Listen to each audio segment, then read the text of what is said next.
Do you know what we're here for? The equal parts. Oh my gosh. Illegal.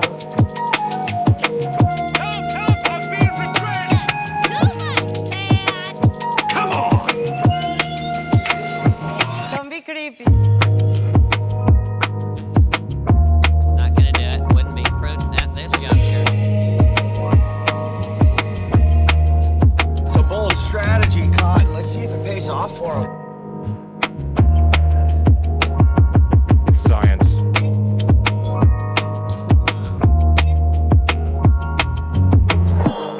I'm staying in the race. Welcome to the resistance.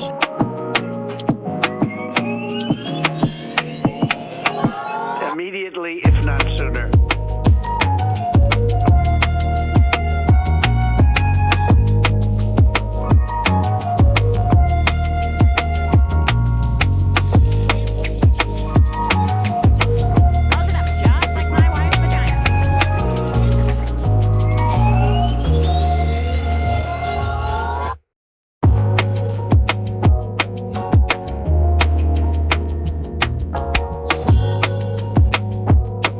In the Ice Age, how much taxes did people pay?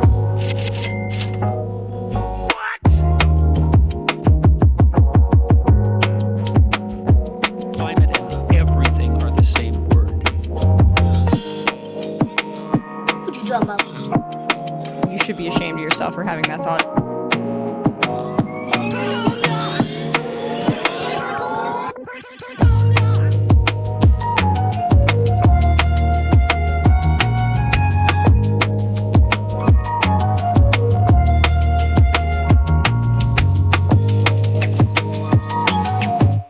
Arguably the greatest work of nonfiction of the 20th century.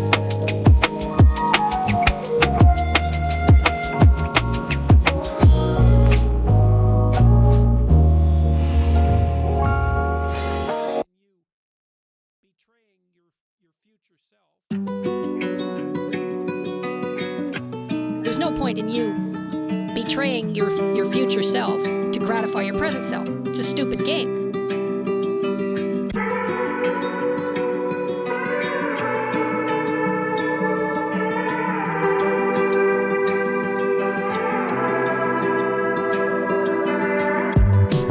There's no point in you betraying your future self to gratify your present self. It's a stupid game.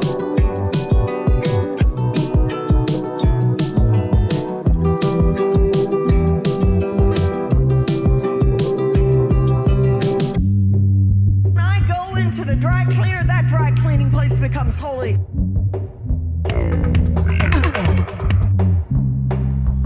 Jesus, I say that.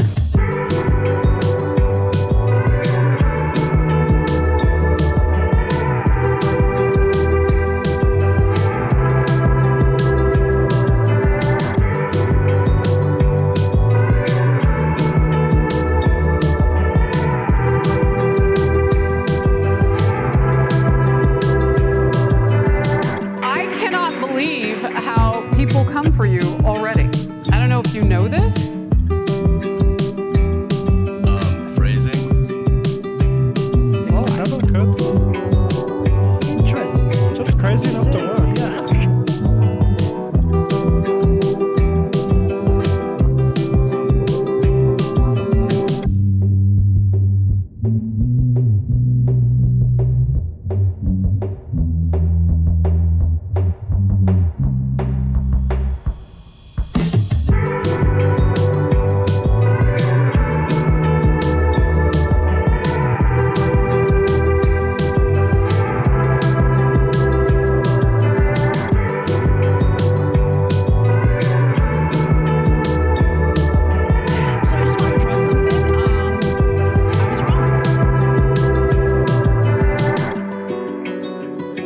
Well, first of all, some of the things that I say will be incorrect.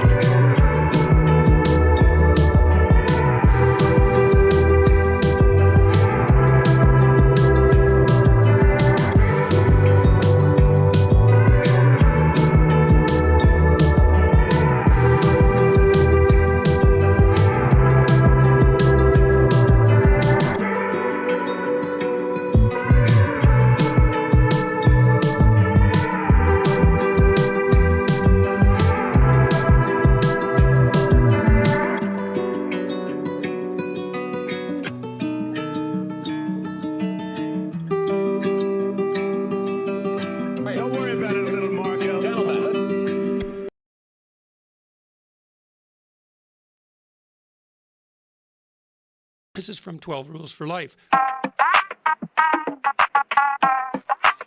don't want reality.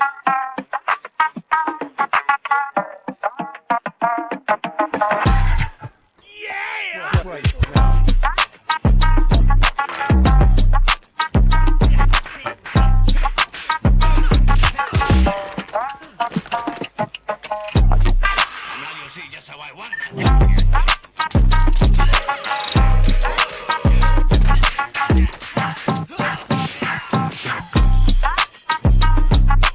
I see that you know your judo well.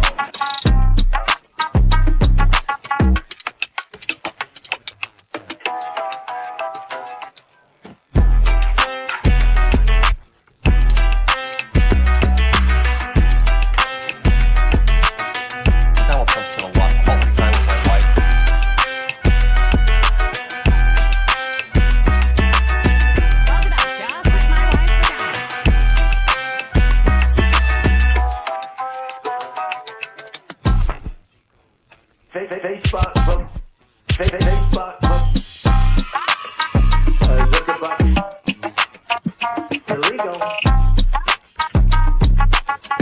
I did everything right and they indicted me. China? China. I have to have my China.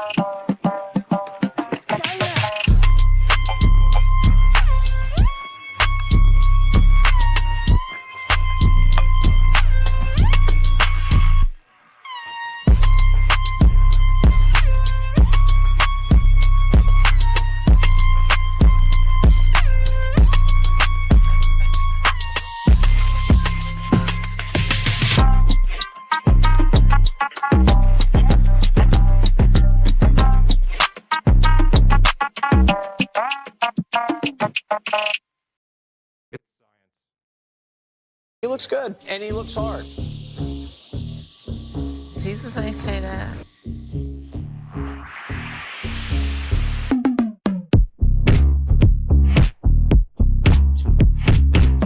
Oh, girl, baby girl. What now? Winter is coming. Cyclone Cheeto. Awful, awful, awful. Weak, weak, weak.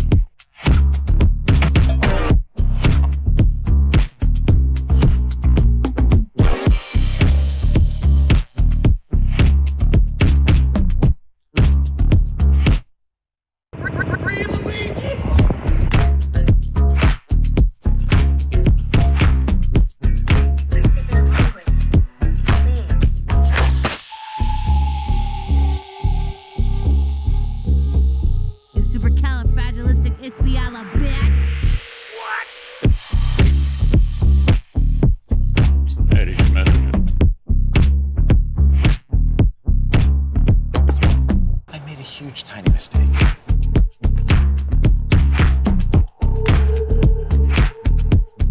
I feel like I'm taking crazy pills.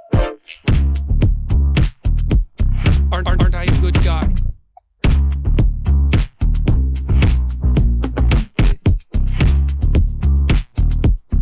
Cacao?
Well, here we are once again. Floating somewhere between Earth and space. Wondering what all it means. Who knows? What do I know? Let's find out. Anyway, chat, that's enough babbling from me. I think we better get right to it. As always, safety first, space fans. Buckle up those seatbelts, as these space journeyers are always filled with danger and peril.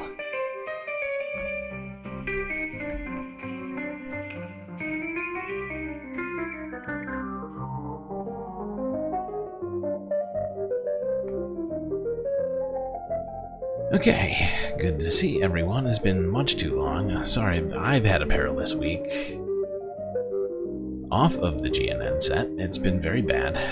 Doing some galactic bills and things like that. Some math. After having been forced to pay hundreds of dollars to file my taxes.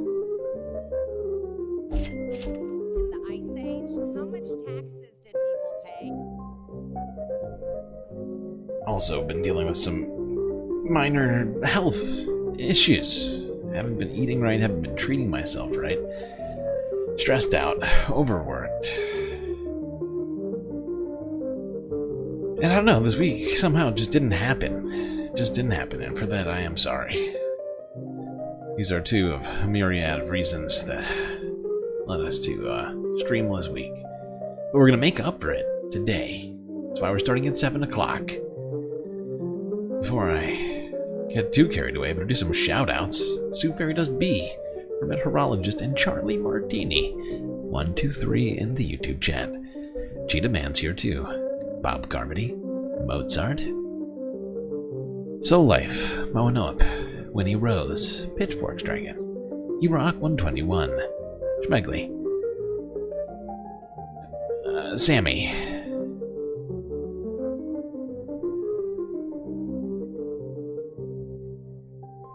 Del Sol Verde. Did I say Del Sol Verde? I can't remember now. Omega Star.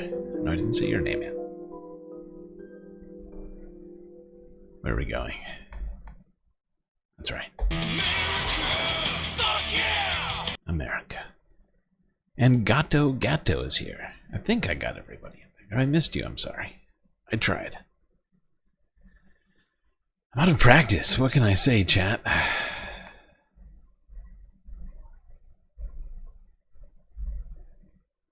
But we're back, and I'm planning on doing a full weekend here, going through the rest of the month. Hopefully uninterrupted. To make up for all this horrible lack of streaming that's happened this week.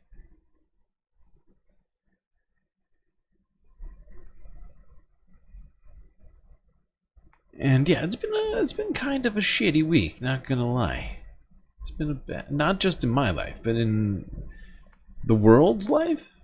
How it are we is time gonna for say you that? to leave the United States. That's the first sentence Lisa Anderson saw in an email she got from the Department of Homeland Security Friday. The language seems pretty threatening to whoever it might actually apply to. She thought it was spam at first, but the email was very real after Anderson had it vetted. What created confusion is that Anderson, who's a physician and lives in Cromwell, was born in Pennsylvania and is a U.S. citizen. I really have no idea how my email ended up on that list unless someone else was using that as a false email. She now carries her passport on the advice of attorney. You know, I don't think it's advised to have your passport with you at all times, and it's a little weird that now people are having to carry around really sensitive information just to go to the store, or the park, or to the gym, or wherever you people go to your jobs. What does that sound? Yes, I know. What? Yes, I know. I set an alarm to make sure I was streaming by now. Thank you for that. Reminder. Okay, no, we're not streaming. We're not lagging. We lagged for a second. I don't think it's gonna keep lagging. Fingers crossed, knock on wood. Spacewood. The space station smells of rich mahogany. looking for representation from an actual immigration attorney worried about legal repercussions, something she never thought she would ever need. I don't have anything to do with immigration, and I never thought that I would be needed the services of an immigration attorney either, and that's where I find myself. This comes just days after 2 Boston immigration attorneys got the same email from DHS despite being U.S. citizens themselves. A senior DHS official telling our sister station NBC Boston that Customs and Border Protection has been sending these emails to people who do not have lawful status in the U.S., saying, quote, if a non-personal email, such as an American citizen contact, was provided by the alien, notices may have been sent to unintended recipients. CBP is monitoring. There you go. That's some good old-fashioned Trump meritocracy for you, folks. Emails being sent to potentially unintended recipients, although it's not clear which ones are intended and which ones aren't unintended. People being forced, American citizens being forced to carry around their passports wherever they go, hiring immigration attorneys. And that was from Sunday, right? I'm just re-hitting this because this is the week ending report. We're hitting up everything. It's just going to be a crazy stream, I'm telling you. By the way, chat, we're about to do a record number of videos on this stream. That's why we're starting 3 full hours early. Because boy, oh boy, this may be the longest ever stream that we've ever done. Just gonna get you. I'm just trying to psych you up here. And you know what? Before I get too carried away, I should also start a goal. Should start a goal.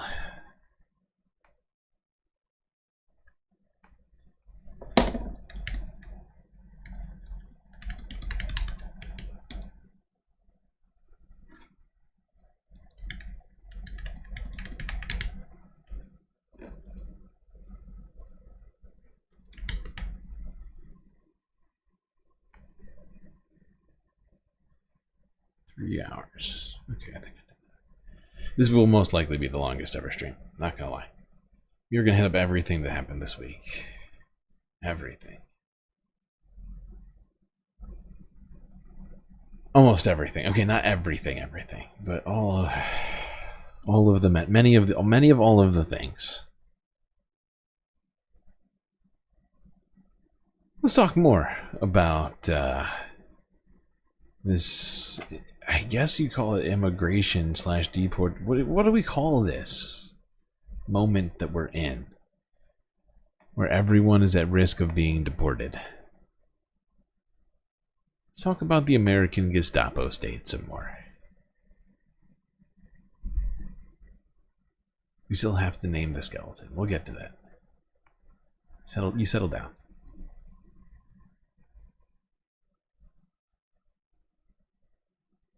There's a lot of stuff on my list. All right, a lot of stuff.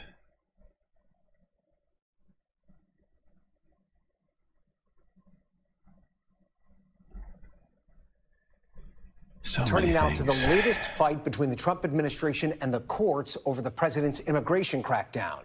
In a rare overnight order this weekend, the Supreme Court temporarily blocked the Trump administration from deporting Venezuelan migrants and alleged gang members under the Alien Enemies Act. The Trump administration now asking the Supreme Court to lift that hold. This video captured by NBC News on Friday afternoon shows a bus with Venezuelan migrants departing the Bluebonnet Detention Center and heading towards the airport in North Texas before abruptly turning around and returning to the ICE facility. The administration official confirming the U-turn came after DHS was told to cancel the trip, while a court hearing about those detainees was underway. Joining me now is NBC News senior Homeland Security correspondent Julia Ainsley, NBC News correspondent David Noriega, who is on the ground in El Salvador. Julia, let's start with you. What do we know about these migrants who are about... Has anyone here been thinking about the amount of resources that are being used for all of this at all? You keep being told they're cutting down on fraud and waste and abuse. This seems like a waste. A real waste. They should have just gone through the process like everyone else had done before them. Even if that process is, even if it's flawed. It is certainly preferable to anything, regardless of what you might have of feelings about this situation. I have very strong feelings personally. But it's insane. It is insane. It's got billions of dollars already spent in the last 3 months on this. It's gotta be.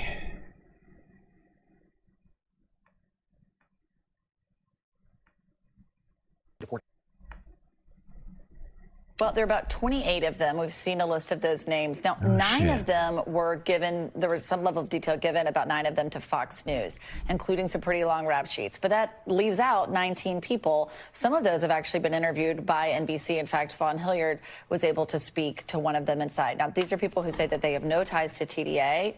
Many of them, especially the one Vaughn interviewed, no tie to TDA or MS-13. Those are the 2 gangs that were singled out to be sent to El Salvador under the Alien Enemies Act. And despite some tattoos, it's really hard to figure out exactly why they pick these people, especially if they're tattoos that have seemingly no... You know, I'm honestly though, oh god, we already have a Lodi circle going on in the background. That's very rude. How rude! How rude! It seems quiet. Is that quiet?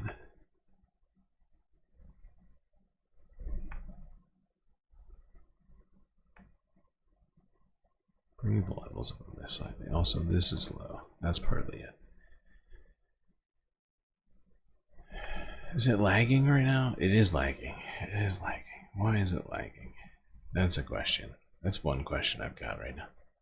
I was gonna say something just now, and now all I can think about is why are we lagging right now? Don't understand.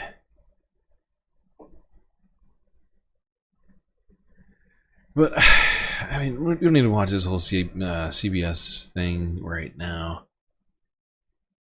The fact is, I had bad feelings about how this was all going to go down before any of the actual deportation started happening. You know, when Donald Trump started firing, you know, all the people that their jobs were to do all the things that they said they were going to do, right? Whether it be the inspectors general or the immigration judges, they were kind of projecting how they were going to go about all of these things. Fraud, waste, abuse, immigration. Not by the normal ways. How much I know. We are lagging, though. I don't know what's up with that. Needs to stop. We also need 3 emotional support characters, according to Jerry. We'll go to the Galactic Cantina. Okay, why are we doing this? Let's not do this. Let's not lag. Huh? How's that sound? Is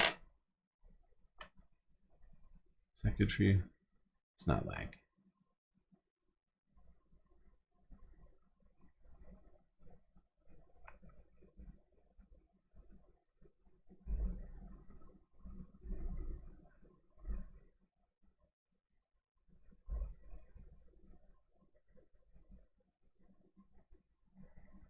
I'm just gonna move this forward. I don't want to watch this whole thing.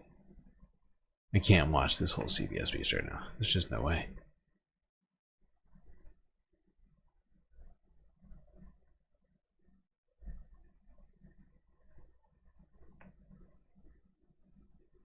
Alright, everybody fingers crossed that we don't go back to lagging.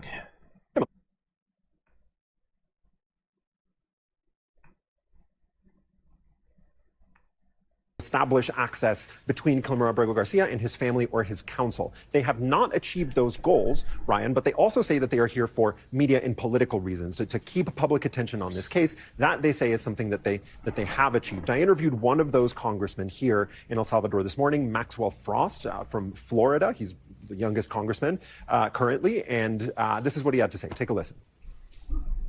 It is important that we draw the line here and that we come here to ensure that we keep this added pressure on the Trump administration to bring Kilmer back to the United States so he can go through due process. This is on behalf of my constituents. I'm not the type of legislator to wait till something gets to the point where it's, you know, so bad we can't do anything about it. Now's the chance. Now's the time to take a stand and say this is not right.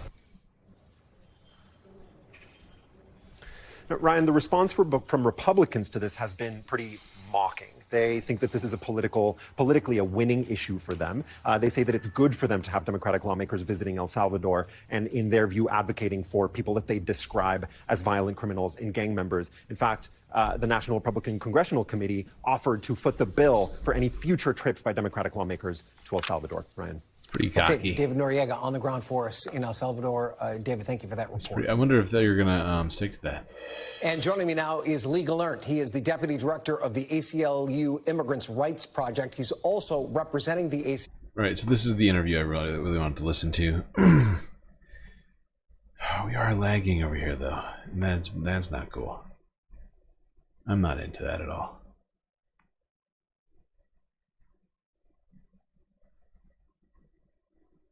I don't know why we're doing that. What was I saying just now? God damn it.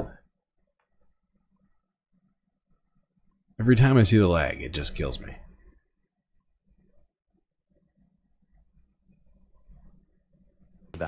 They say that it's good for them to have Democratic lawmakers. Right, that's what I was saying. So, I wonder if they got that one in writing, because Republicans suggesting that they would pay for people to go to El Salvador, Democratic lawmakers specifically, to go to El Salvador, because they think it's a winning issue for them. I wonder if they should have gotten that in writing, because at this point, it doesn't look like it is anymore. I saw recent polling earlier today suggesting they had lost that. It was only the shining spot in the dunghill of bad polls for Republicans, and specifically Donald Trump. And finally, I think that rating went negative as well. So I don't think he's underwater on every single metric right now, including immigration. One would think it has something to do with the United States extrajudicially putting people into labor camps in foreign countries. Rights Project. He's also representing the ACLU as it challenges the Trump administration over its use of the Alien Enemies Act. Lee, thank you for joining me. The government is now asking the Supreme Court to dissolve its pause and allow the lower courts to weigh in. If the Supreme Court does grant that request, what are your next steps? So we'll go back to the lower courts and ask for an injunction. The one thing we cannot have happen is more people be sent to this Salvadoran prison, one of the most brutal in the world, potentially spend the rest of their lives there, never having had their day in court, never having had due process. So we hope the court doesn't dissolve the injunction, but if it does, we will ask the lower courts to put the injunction back in place while the case goes forward. And what has it been like? What are you hearing from these migrants in the Blue Bonnet facility who it seemed like they were about to be deported? Yeah, I mean, they were minutes, hours away from being deported, but for the Supreme Court stepping in. They are obviously scared and anxious. They are not really sure what's going on. They weren't sure what was going on. They were being asked to sign pieces of paper in English, not telling them anything about how to contest what was going on. A lot of them were then loaded onto buses, as NBC reported, on their way to the airport. They are extremely scared.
Well, hopefully it's going to stop bleeding. It's already bugging me. It's going to be fine.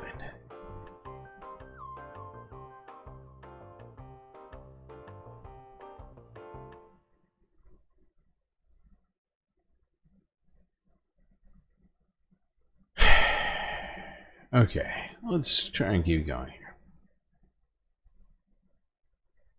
Now, something that happened, you may have missed this, but this woman, who's intimately involved in the deportations and the detainment efforts of, and all of it, right? I mean, she's been playing dress up like it's Halloween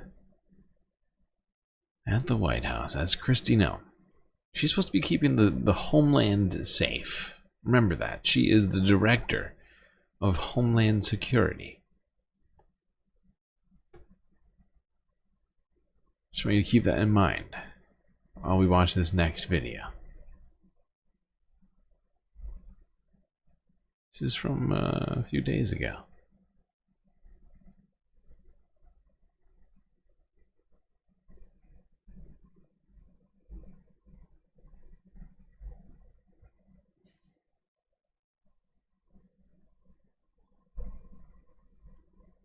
One of the nation's top law enforcement officials falling victim to theft. Department of Homeland Security Secretary Kristi Noem was out to dinner with her family Sunday night at the Capitol Burger restaurant in downtown D.C.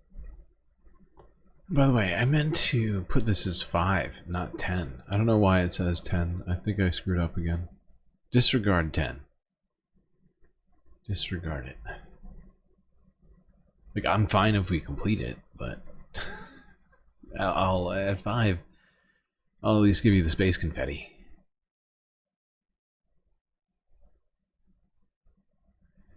But I'm sorry, I got distracted by the goal being wrong. Let's take this again. And remember, Kristi Noem is supposed to be keeping the homeland safe.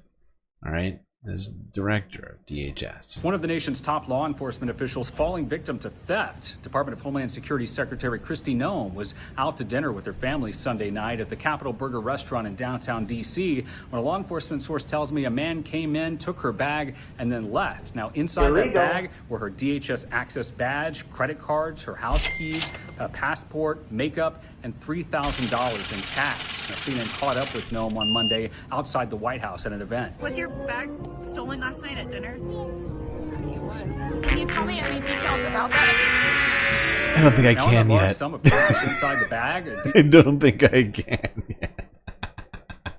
Event. Was your bag stolen last night at Oh, dinner? this is the gift that keeps on giving. Now, on that large sum of cash inside the bag, the DHS spokesperson told CNN that Noem's entire family was... Kristi Noem keeping the homeland safe, supposedly, but can't even keep her bag safe while having a weekend with the family. I thought they were going to make America safe again. She can't even keep her goddamn purse safe. Jesus Christ. R.I.P. Cricket. R.I.P. Cricket. There you go. Director Puppy Killer. Director Puppy Killer Kristi Noem. Certainly can't keep the homeland safe. And definitely doesn't seem to be capable of even keeping her own purse safe on a weekend outing with her family. With $3,000 in the bag. That's how, you know, serious she is about safety. Wow, Kristi. Gotta say. Not the best performance, keeping things safe.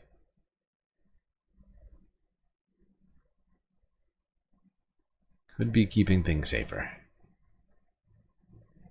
Instead of doing stuff like this, you know, like abducting and jailing Ramesa Oster, who still sits in jail. I think it was her lawyer who came on here onto Democracy Now! Earlier this week. This is from Tuesday. This is Democracy Now!, democracynow.org. I'm Amy Goodman with Juan Gonzalez. A federal judge has ordered the Turkish national Tufts University PhD student Rümeysa Öztürk to be transferred to Vermont no later than May 1st as she seeks to challenge what her lawyers call her unconstitutional detention in an ICE jail in Louisiana.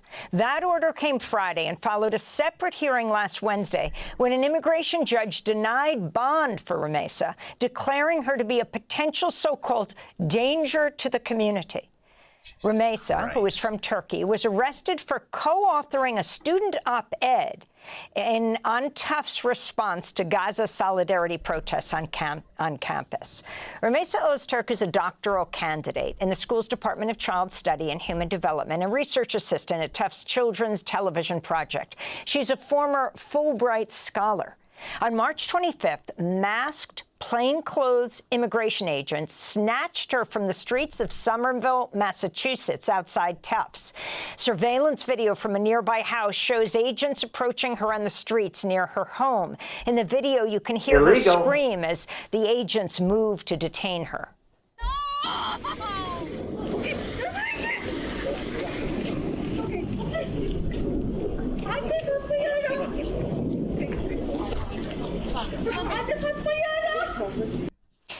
Apparently, she said something like, "I'm calling the police." Oh, God. The Gestapo state's really, really operating at full capacity. Not with efficiency, but certainly doing a hell of a lot, it would seem. Really getting out there. Every time I switch to and they that said something screen, like they are lags. the police. The Washington Post reports the State Department found no evidence linking Rümeysa Öztürk to anti-Semitic activities or public statements in support of terrorism. The Washington Post reports a State Department memo determined Secretary of State Marco Rubio did not have sufficient grounds for revoking her visa, contradicting public accusations made by the Trump administration. Meanwhile, the Tufts University Democrats and Republicans have released a joint statement condemning the Trump administration's arrest and detention of Rümeysa and its overall attack on international students and their right to free speech. As she awaits transfer to Vermont, Rümeysa is jailed at a privately run ICE jail in Louisiana. For more, we're joined by one of Rümeysa's attorneys, Mudassar Tapa, staff attorney at CLEAR, a legal nonprofit clinic at CUNY School of Law. Mudassar, welcome to Democracy Now! Can you explain exactly what happened? This is all also happening as another judge ruled that something like 130 international students have to have their visas reinstated.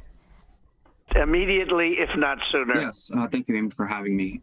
So there's two parallel tracks in Ms. Öztürk's case. There's the immigration proceedings that you mentioned that involved this bond proceeding that happened last Wednesday, where the immigration judge found that based on this one paragraph memo from the State Department that says that the only evidence that's cited is this op-ed that she co-authored that references a common cause with an organization that was later temporarily banned from campus as supporting a finding that she was a danger to her community or a flight risk. And so those proceedings are happening on a parallel track to the habeas proceedings that are happening in federal court. And the fact that students are having to defend their speech and conduct to the federal government right now should be terrifying to everyone, honestly. Especially when none of those people committed any acts of violence, crimes, aside from thought crimes.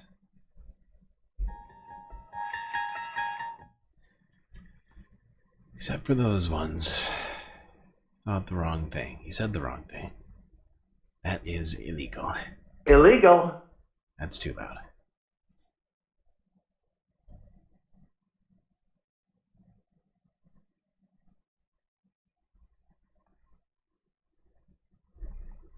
Yeesh. They are still trying to get her out. She is sitting in a Louisiana jail, I believe.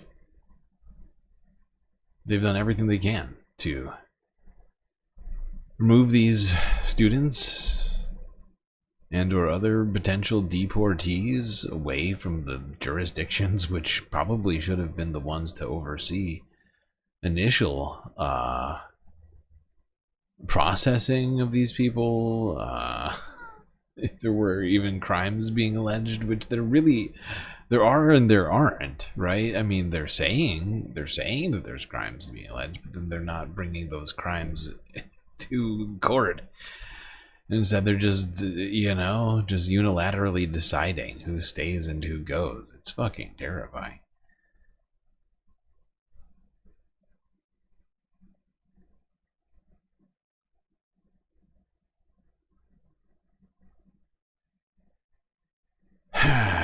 Let's talk about Harvard. This has certainly been a story of the week. Of course, Donald Trump talked about this, I think, on Sunday, the freezing of the funds. Breaking news in our politics lead, Harvard University is now suing the Trump administration over the administration's threats to cut billions of dollars from the university's funding. It's the latest escalation in the showdown between Harvard and the Trump administration after Harvard's leaders rebuked Trump's demands to change key policies and... Okay, shut up, Jake. Hold on. I see that we have 45 likes. All right, please shut up, Jake. Oh, we have that one. There we go. All right. And by the way, great job. That's more than 1 like per minute right now. It's a phenomenal like to minute ratio. Impressed.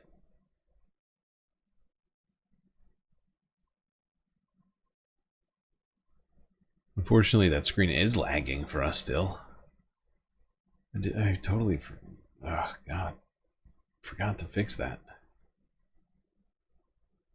Oh, chat, I need help. CNN's Jeff Zeleny is at the White House. Jeff, what is Harvard University's president saying about the lawsuit? Well, Jake, this lawsuit is coming in. It's being filed against a variety of different agencies and cabinet secretaries, from RFK Jr. at the Department of Health and Human Services to Pam Bondi to the Defense Department. Basically all the agencies that have some funding for research programs at Harvard University. But we've just obtained a letter from the Harvard president that explains what is at stake here. And Alan Garber, the president, writes this. He said these actions have stark real-life consequences for patients, students, faculty, staff, researchers, and the standing of American higher education in the world. He goes on to say the consequences of the government's overreach will be severe and long-lasting. So, Jake, what's at issue here is the proposed freezing of funds of some $2.2 billion, and then a new potential round of funds being frozen of $1 billion. Okay, now now the actual screen is not you. The actual screen is lagging. I have no idea what the fuck is going on. But I gotta go back over here. I'm gonna give you your 4th emotional support character.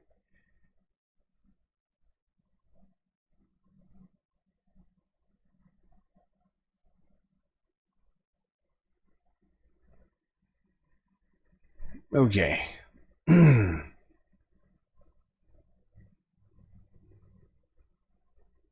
We already know, though. Donald Trump said Harvard didn't deserve the funds because they were too nice to the student protesters, that they needed to put in some sort of a internal anti-Semitism ministry, sort of task force.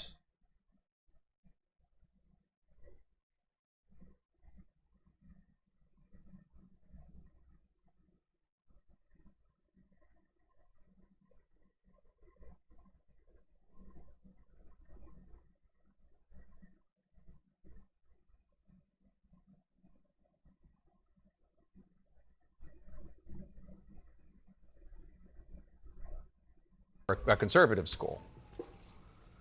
And this is why I think the Supreme Court really, Jake, in a series of cases going back to the 1960s, has been adamant about 2 principles that are both at issue in this case. The first is academic freedom, and the idea that governments should not be interfering with the curricular and structural choices that private universities especially are making. But Jake, second, just the notion that the government should not be demanding, as a condition of receiving federal funds, that any recipient, a private university, a public university, a nonprofit organization, adopt a particular viewpoint, because then you don't really have the freedom of speech. You have the freedom of speech the government approves of. Yeah. And those are just not the same thing. I want to bring in history professor at Harvard University, Maya Jasanoff, to discuss the escalating tensions between Harvard and the Trump administration. Professor, do you... Yeah, but that's where we are at. That's why I've made a bunch of comparisons to 1984. I wasn't quite prepared to make this year, but that's where we're at right now. I started talking about the Ministry of Truth months ago. Go back, look at our thumbnails. That is what the White House press briefing room is to me now. Especially, I mean, the Gulf of Mexico thing. Like, they genuinely are just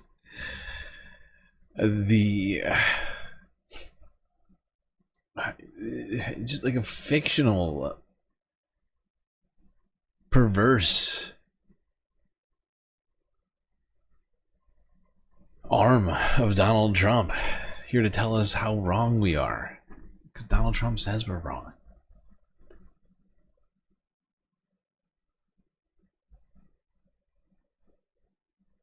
Not because the facts. Just Trump. Did you not hear what Donald Trump said? I mean, that's basically Caroline Leavitt's entire job. Okay. We're not gonna sit around here and talk about Harvard the whole time.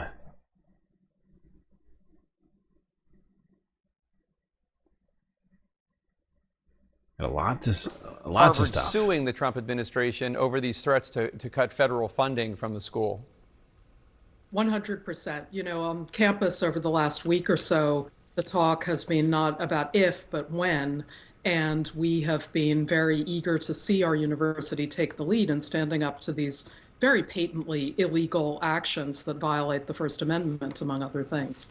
In addition to all the funding cut threats, the Trump administration is also demanding that Harvard turn over all reports generated by the school task forces on combating anti-Semitism and anti-Muslim bias. Wow, 53 likes already. 53 likes. And still keeping up with one like per minute. More than 1 like per minute right now. Very impressive stuff. Really, really impressive.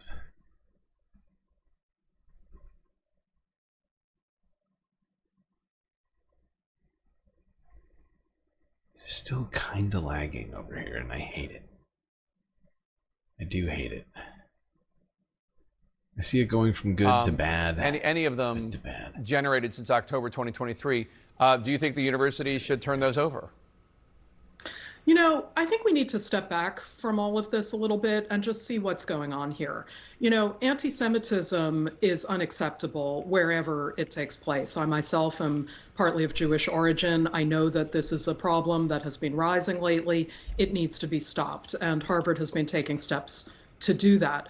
But we should not mistake this very real concern for what's going on by the government. It is using this as a pretext for a much larger, deeper assault on not just Harvard, but on higher education across this country, the very thing that helped make the 20th century the American century and hopes, you know, can help lead us into the 21st century. The government taking a sledgehammer to it and using anti-Semitism as an excuse. Yes, they are.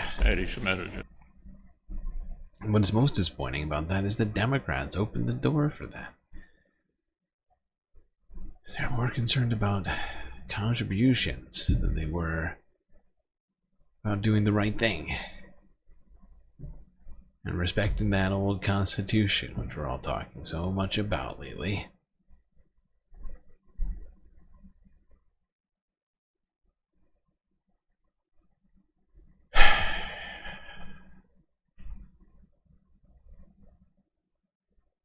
Alright, let's talk a little bit more about the Harvard thing. We're gonna keep going. This has been a crazy freaking week.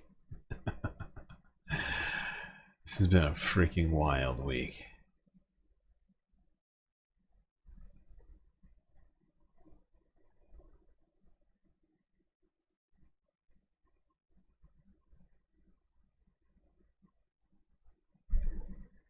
We've got a record number of videos to get through today. 216 videos to get through. I have no idea how we're going to do it. That's why, well, at least why we started 3 hours early. I'll tell you that much. Harvard University has filed a lawsuit to halt a federal freeze on more than $2.2 billion in grants. It comes after the university announced it would defy the Trump administration's demands to limit activism on campus and make changes to its admissions policies.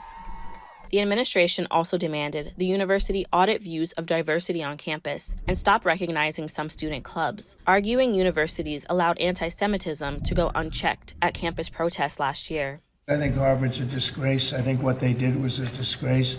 Very disgraceful at Harvard. Anti-Semitic. Harvard says it has already made... Harvard barely... I mean, even suggesting that Harvard was just allowing a pro-Palestinian protest and rallies to happen on their campus without repercussions is insane. We all know that the truth is far from that. You know, maybe they didn't crack down as hard as some other universities. Maybe they weren't Florida. You know, Ron DeSantis calling it the National Guard. PB, oh my god. Look, I've never seen this super sticker. Thanks for being you. Thank you for thanking me for being me. Oh my god. Overwhelming. That is quite a way to break the ice on this goal. You are loved and appreciated. My god.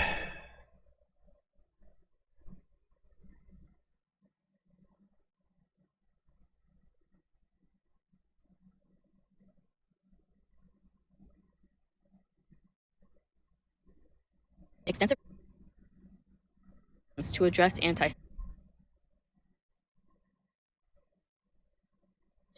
It's lagging again.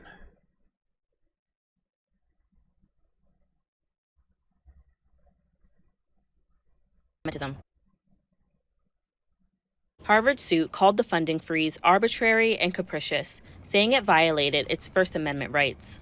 For the Trump administration, Harvard presents the first major hurdle in its attempt to force change at universities that Republicans say have become hotbeds of liberalism and anti-Semitism. Hotbeds of that Harvard, the hotbed of liberalism and anti-Semitism. Oh boy. That's what we got right now.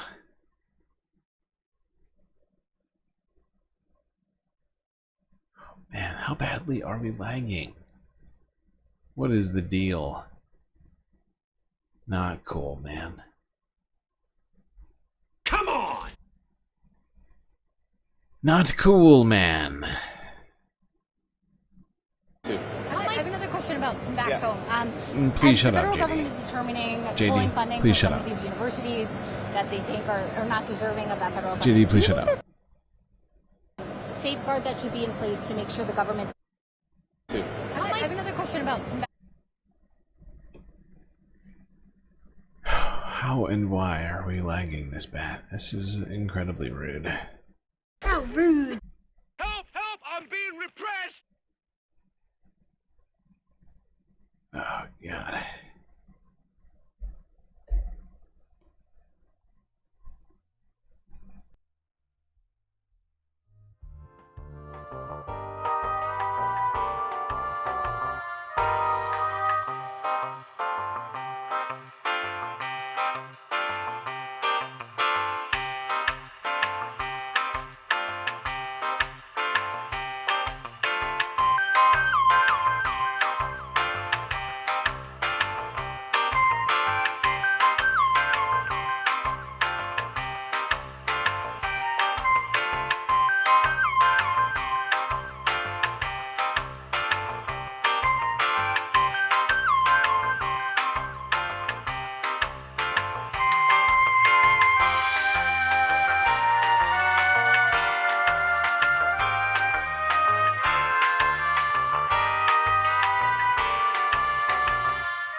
Okay, let's try and get back to this. Sorry for delays.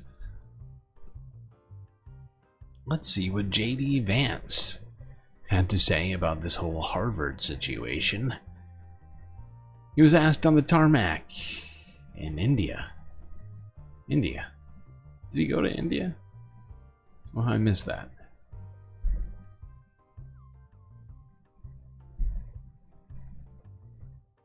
JD, go. I have another question about back.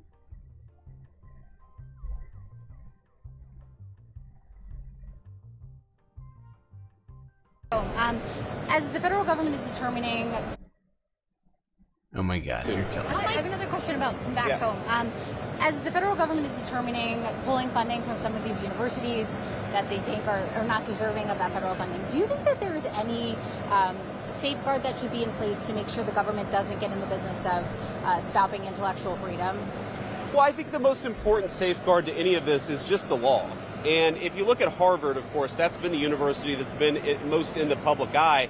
I mean, look, Harvard, to every reasonable interpretation, I think has violated the Civil Rights Act of 1964 by engaging in explicit racial discrimination, to say nothing else of Harvard's many other sins. If you're violating the law as a university, you shouldn't receive taxpayer money. Wow. I don't know why it's more controversial than that.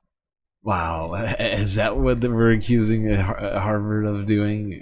Explicit racial discrimination. Illegal. Wow, really? That's fascinating.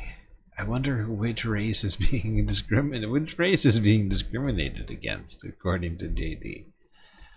Oh my God, this is insane. I feel like I'm taking crazy pills. It's a batshit crazy week.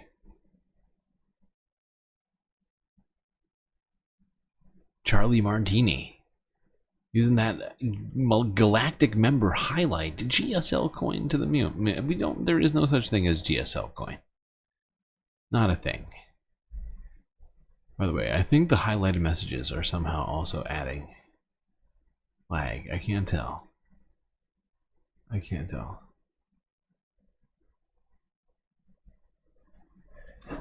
We are not running optimally today. That's very frustrating. Especially because I'm trying to do a freaking marathon stream here.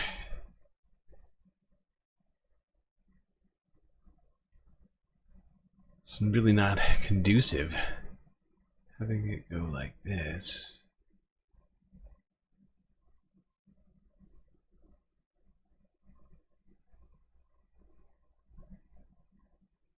Not how I was planning to have this go at all. I'm sorry, everyone. I guess we'll just keep hoping that this solves itself. Crazier things have happened. Let's go to Michigan, where crazy things were happening there. Where University of Michigan students were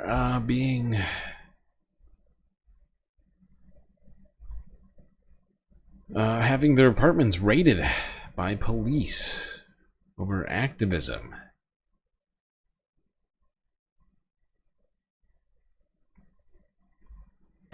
Viral video going around Metro Detroit shows law enforcement raiding homes today.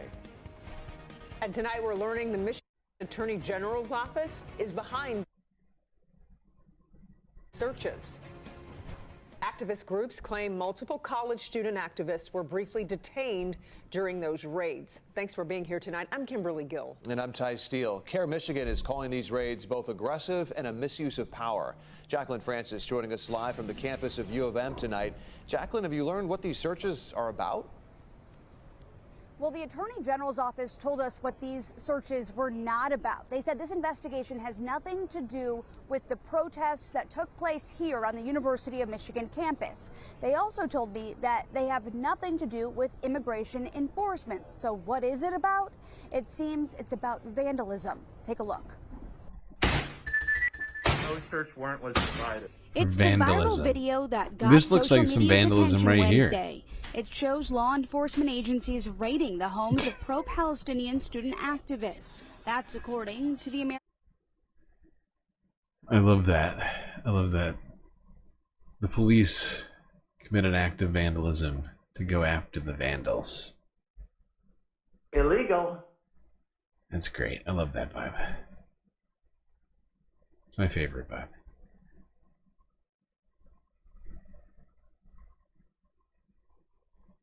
It is still definitely lagging. But it's going to fix itself. Just you wait. It's going to fix itself.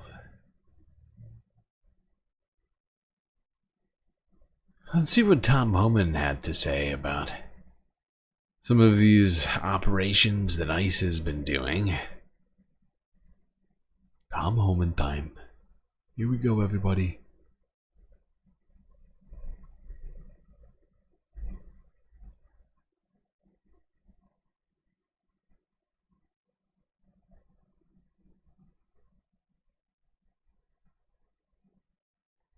The administration, or the Supreme Court rather, says the administration must facilitate his return.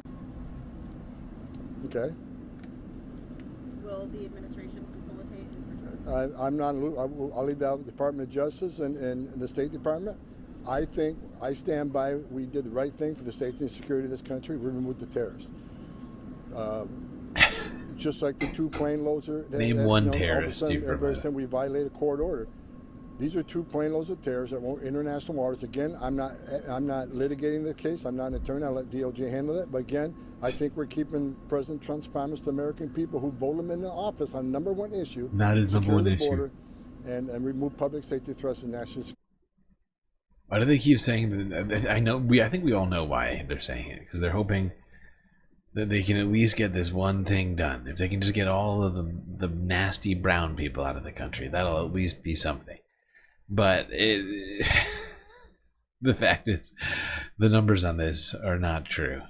The number one issue, the voters who said they voted for Donald Trump, said they voted for him for, was the economy and all the inflation talk. He took,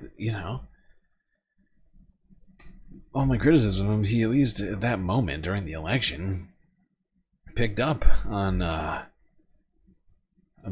brief moment of populist messaging and filled the void that the Democrats left wide open on inflation and the economy. That was the number one reason why people voted him into office, and all he's done is create economic chaos for everyone. That's not what people asked for. Not the number one issue, actually.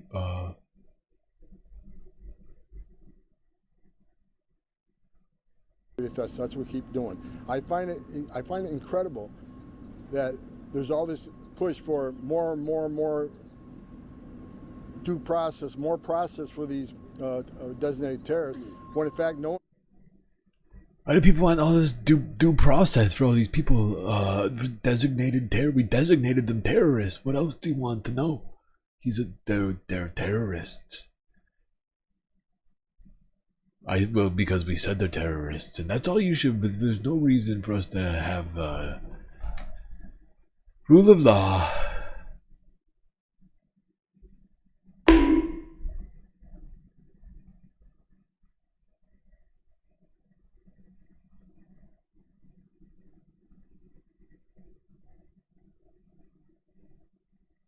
Asked for due process when they crossed the border. No one asked for. No, they didn't ask for due process. Where was all the media? Some of the people that they are deporting did do that.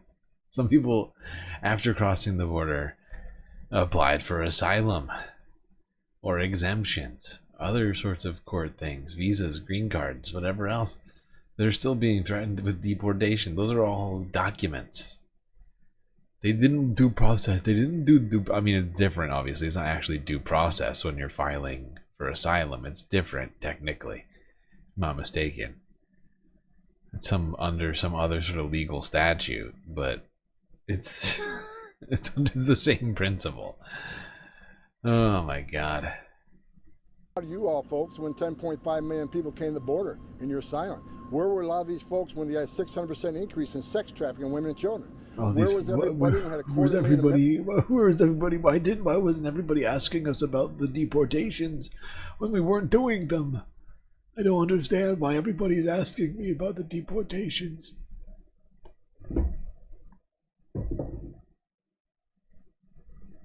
Where did he go, George? Where did he go?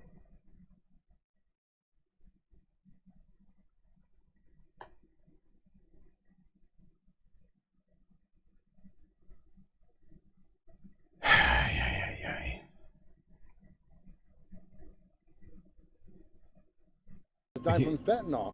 I can't listen to this whole thing. This guy is fucking That come insane. out in 4 years. This president is keeping his promise to American people. I'm happy. I walk in here every day working for the greatest president of my lifetime because I spent over 40 years doing immigration enforcement and border security. We've never been where we're at right now. The most secure border in the history of this nation right now. Lives are being saved every day. Migrant lives under Joe Biden. Over 4,000 illegal aliens died making this journey to the United States. How is that humane? That's an historic record. And again, 250,000 Americans died from fentanyl. How is that humane? They want to say our administration is inhumane. We're not giving due process. We're saving lives by the thousands every day. The wall. Oh my God. Screaming, yelling about the wall going up. Every place we built a border barrier, illegal immigration went down. Illegal drug flow went down. Don't you see, us violating human the wall rights saved lives. Women is and children actually can't get over humane. Don't you get it, you stupid people? Don't you get it? Tom Homan, he's explaining it to us. You don't see. It's actually very humane. When we violate human rights, we're actually saving a lot of people. Saving so many people you don't see. And that's the humane part of the inhumanity. This guy is fucking insane. This dude is literally insane. He is such a troll. Oh my God. Sometimes you have to violate some rights to give other people their rights.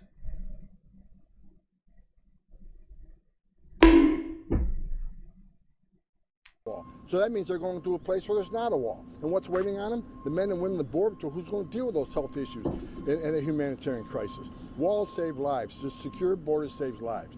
President Trump saving thousands of lives every day by securing that border. And we're going to continue, despite what the district court says. Despite what the district court says. Regardless of what the law says, we're going to keep doing what we're doing. Wow.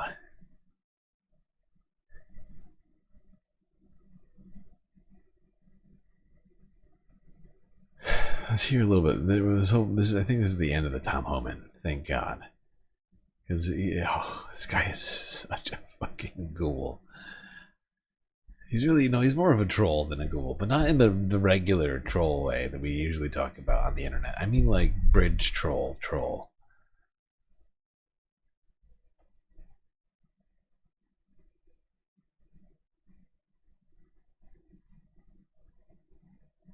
Like, actually, he's not even a bridge troll. He's like one of the trolls that has to stay in the cave. He's a cave troll.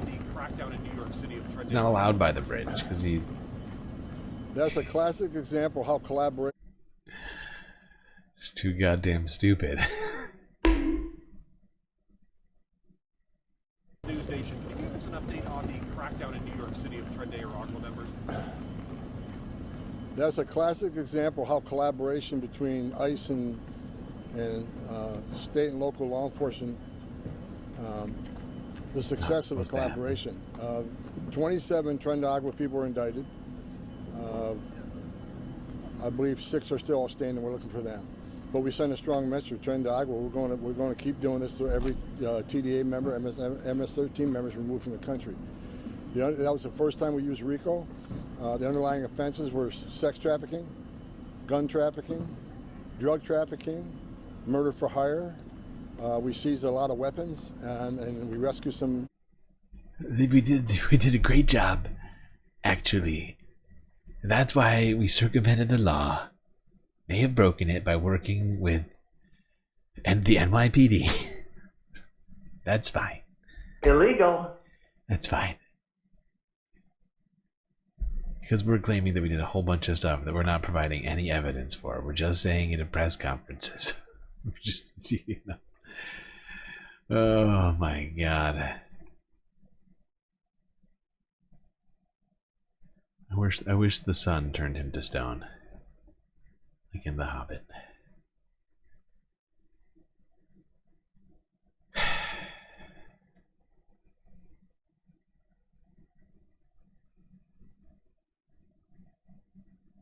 Yeah, I'm fairly certain that the NYPD, local law enforcement, literally by federal law, not supposed to work with ICE, not supposed to be providing information to ICE. And even when they don't do that, ICE is liable, civilly liable, for lawsuits on people who have been, picked up. But actually, it's not ICE who will pay those civil liabilities. The people who will be liable will actually be the counties for the money, right? For ICE's actions. Your towns and cities and counties, whatever, those are the ones. They're the ones who are going to have to pay up when ICE gets sued. They're going to direct you to suing your city. Any of these people who are being picked up to suing those cities.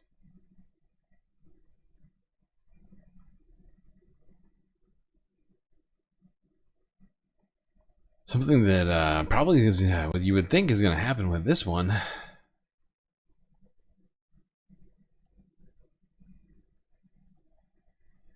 NYPD. New York's going to foot the bill for this one.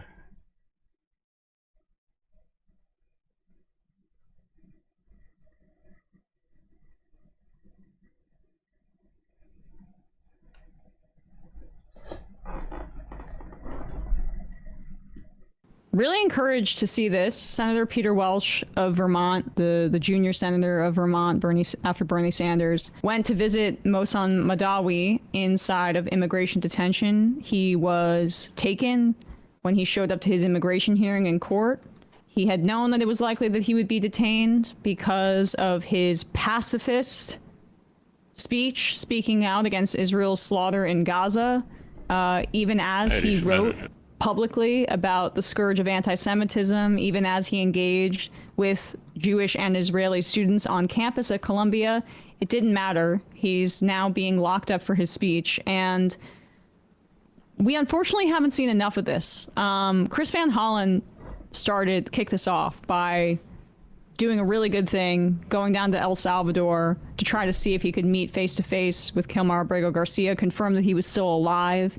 And now you have members of Congress going down to El Salvador, drawing attention to that case, but other cases as well, including the hairdresser who is still locked up in this torture chamber, who was picked up presumably in California. But there's also, of course, the student activists who are being targeted, and just academics for daring to speak out against tourists, the genocide. Right. And so I want to see all of this. Like, we need to be seeing way more of this. I expect extremely little of the Democrats who represent New York State in the Senate, but it still is just incredible to me that neither Chuck Schumer nor Gillibrand are. I will be shocked. I will be shocked if they visit Khalil in prison. No, they won't. Van Hollen has already gotten attack ads from AIPAC. Any member of Congress in the Senate that takes Israel money will not be. Here's a prediction: they will not be courageous or righteous on this. They will be cravenly and say, "Why are we?" And that's why we need primaries right now in safe districts. Like people have been suggesting. The way we go about that is important, sure, but we certainly need them.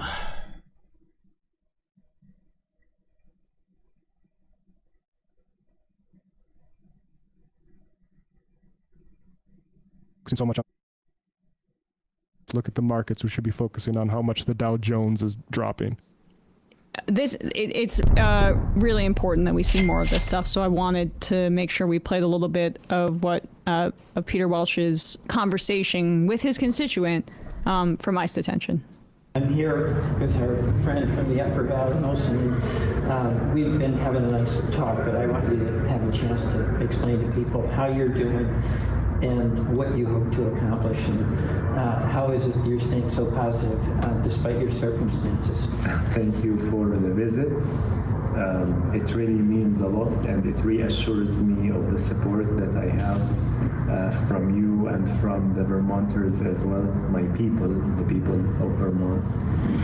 I'm staying positive by reassuring myself in the inevitability of justice and in the deep belief of democracy. This is the reason I wanted to become a citizen of this country, because I believe in the principles of this country. And you told me you were preparing for your citizenship exam that you thought you were going to take when you were detained. One of the questions you were going to answer, just explain that about rights. One of the most important questions, the most important rights is the Bill of Rights, which includes free speech on the top of these rights, freedom of assembly, freedom of press, freedom of having religion or not having religion at all. And I learned also in this basically test that I had to study for, that the freedom of speech and religion and assembly is guaranteed to everyone in the United States, which is part of the foundation of this country. Well, I want you to also, Secretary Rubio said you're a threat to foreign policy. Can you just tell us what you were hoping for and how you've worked with some of your Jewish brothers and sisters as well as Muslim brothers and sisters? My activism, so they are, basically he is describing being anti-war as anti-Semitic. How could that be possible when my partners, most of my partners at Columbia's campus and beyond, are Jews and Israelis? My work has been centered on peacemaking. And all what I am doing, I am being a human. My empathy, as I mentioned before, extends beyond the Palestinian people. And my empathy extends to the Jews and to the Israelis. And my hope and my dream is to see this conflict, if one might say, to see an end to the war and end to the killing, to see a peaceful resolution between Palestinians and Israelis. How could this be a threat to anybody except the war machine that is feeding this? It would be good for everybody. Well said. All right, I think we that's a good. Yeah. And I mean, this guy, it's pretty crazy. He predicted this, right? We saw the video over the weekend of him going on to CBS for a sit-down interview the day before he got picked up by ICE, predicting that he would get picked up by ICE for his speech. It is crazy. They're continuing to do what they're doing.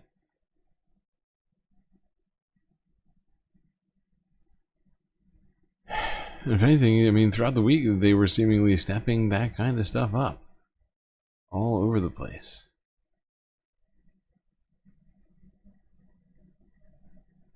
People receiving disturbing emails. They started this one off today talking about the old one. Well, there's new ones. More attorneys receiving emails from DHS telling them to leave the country. Here's KTLA 5 from 15 hours ago.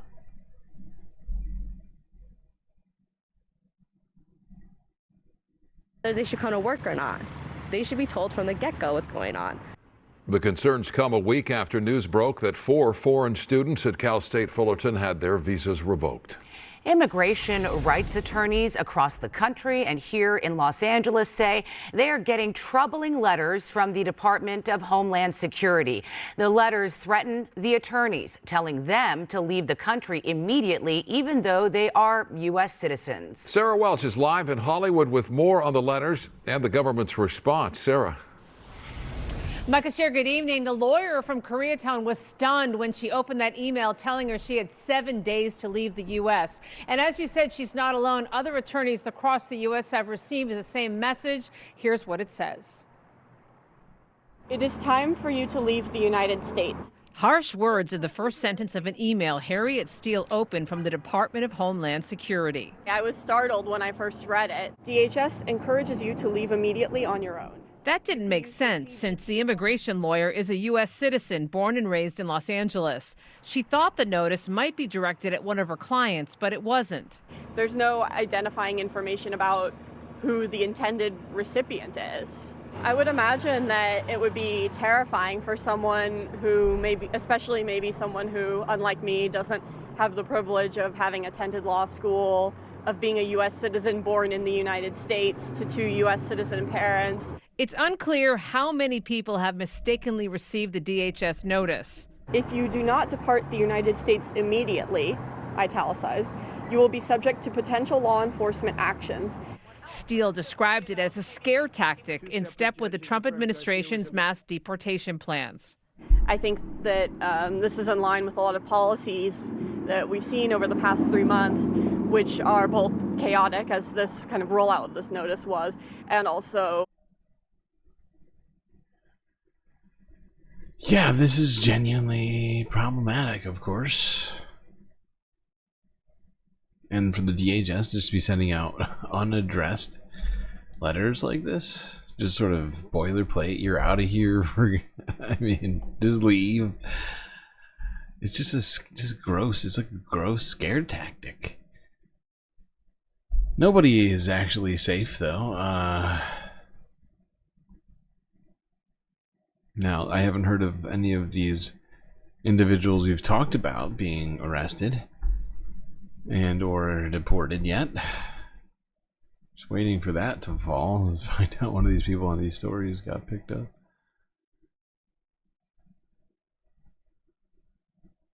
But this happened earlier today, on Friday. A judge, a Wisconsin judge, was arrested by the FBI for doing her job. Illegal.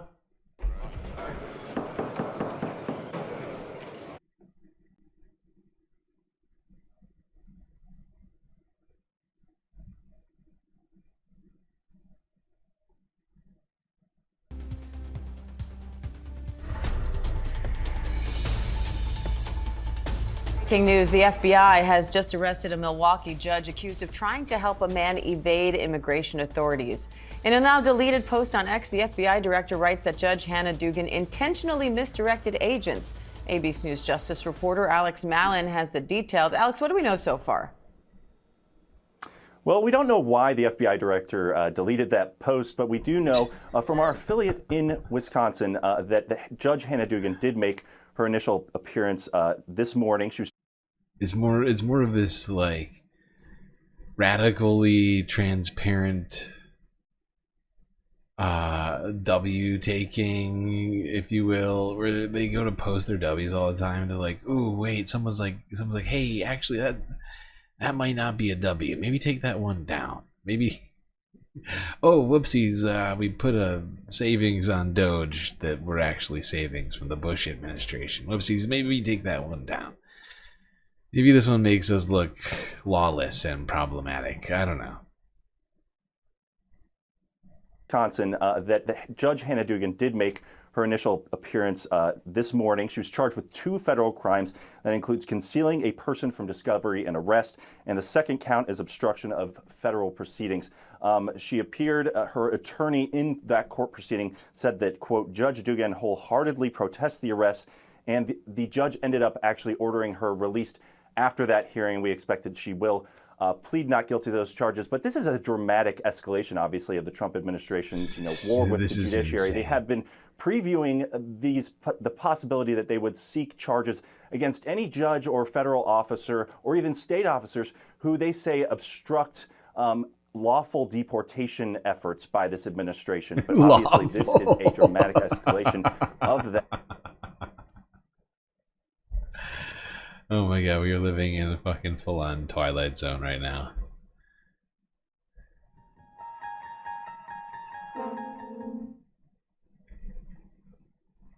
They're arresting judges because the judges are practicing the judicial review, something that's very much within the law, while they attempt to circumvent any sort of judicial oversight on these deportations. We can't even call them deportations because they didn't go through the process. They're extrajudicial removals and detentions without actual accusation or allegation of crime in court. And they're calling, oh my God, I'm sorry, I have to hear that sentence again.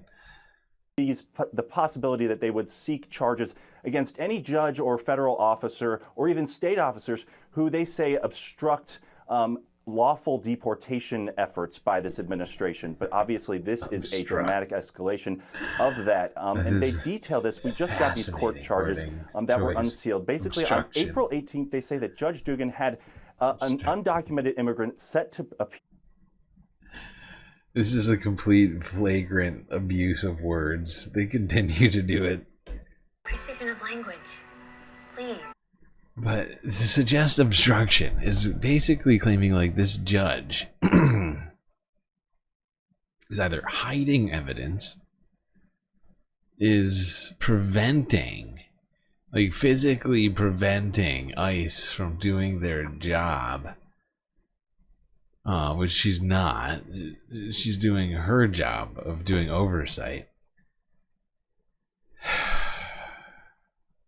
This is an insane suggestion.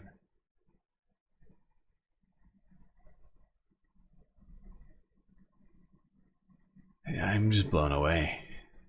I'm blown away by all this. Mish with a super chat. Good to see you back. Hope you're feeling better. Thank you. I am feeling better. I'm better. Not 100%, but better. Better enough to do the stream. We were doing an extra long one tonight. That actually got us over because PB did a super sticker, a big super sticker. We're not actually shooting for 50 or 10 super chats. We were going for 5, and combined, that's going to do it. So I'll remove the goal. Of course, I'm certainly open to people contributing more. Don't let the end of the goal stop you. Just, you know, give it. Just know that you are going to get all that sweet galactic content tonight, regardless. Although right now we are in a bit of a pickle, galactically speaking. The finances for May, which are like 7 days away. Ooh, do we get confetti? We should. You're right. Where's the confetti? Yeah, confetti. It's beautiful. It's gorgeous. It's amazing. It's impressive.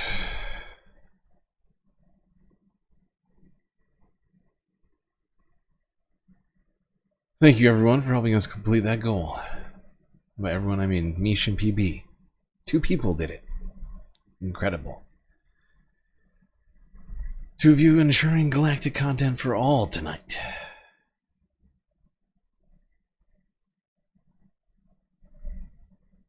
Lagging again, aren't we? I don't get it. What do I gotta do, huh? What do I gotta do?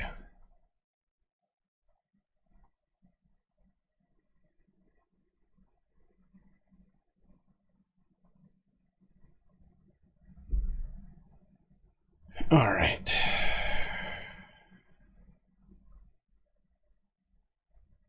Shortly after the news of that came out, people were upset by this news in Milwaukee, Wisconsin, prompting a protest in the streets to free this judge. This is such a this is just an insane timeline that we're living in right now. Protest to free a judge in the United States because judges are being arrested by the FBI for just doing judicial review. Illegal. Judge Dugan will be free, no justice, no peace. Judge Dugan will be free, no justice, no peace. Judge Dugan will be free, no justice. Dugan will be free, no no justice, no peace. Judge Dugan will be. Judge Hannah Dugan's arrest is not just about her, right? This is about striking fear in the heart of the judiciary across the entire country. She's the first official who's been targeted by the Trump regime, and that's because they care about destroying our checks and balances. They care about power. That's what this is. It's not about the judge that's in there right now who's just charged with 2 felonies. It's about striking fear in the judiciary across the entire country. Americans voted for a president. They didn't vote for a king. Trump is acting like a king. This is what kings do. What did the FBI director go and do this morning after this arrest? He gloated about it on Twitter. That is absolutely unacceptable. This is unprecedented, and we are here and we are mobilizing today to say that we will not stand until she is free. We will not leave until she is free. I think, if anything, this is just going to fuel the fire of resistance. Yeah, for anybody who is still holding on to the "we're not in a constitutional crisis yet" narrative, I point you to this insane story. This is the definition of a constitutional crisis. A president directing the FBI to arrest a judge for doing their job. We are lagging so bad right now. What the fuck? This is horrible. People are still stuck in the office right now. By the way, PB with Galactic membership message highlight. In Gary we trust, indeed. IGWT. IGWT.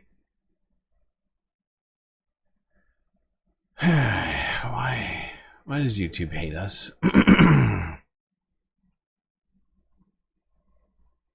Why does YouTube hate us? So much. I don't understand. What did we...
Okay, well, I don't know. It's still acting completely fucked up. I'm just gonna keep trying to power through this. I am sure. I am determined to keep this stream going, and that it will all. I'm sure that it will all turn out fine. Eventually.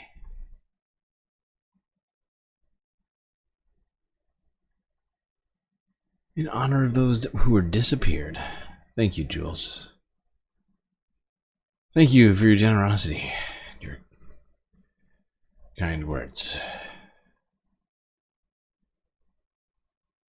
Alright, let's go back to talking about this judge. Here's CNN from 3 hours ago. Let's see if they're ready to declare that it's a constitutional crisis yet. Or maybe the jury is still out on that. I don't know. Let's find out.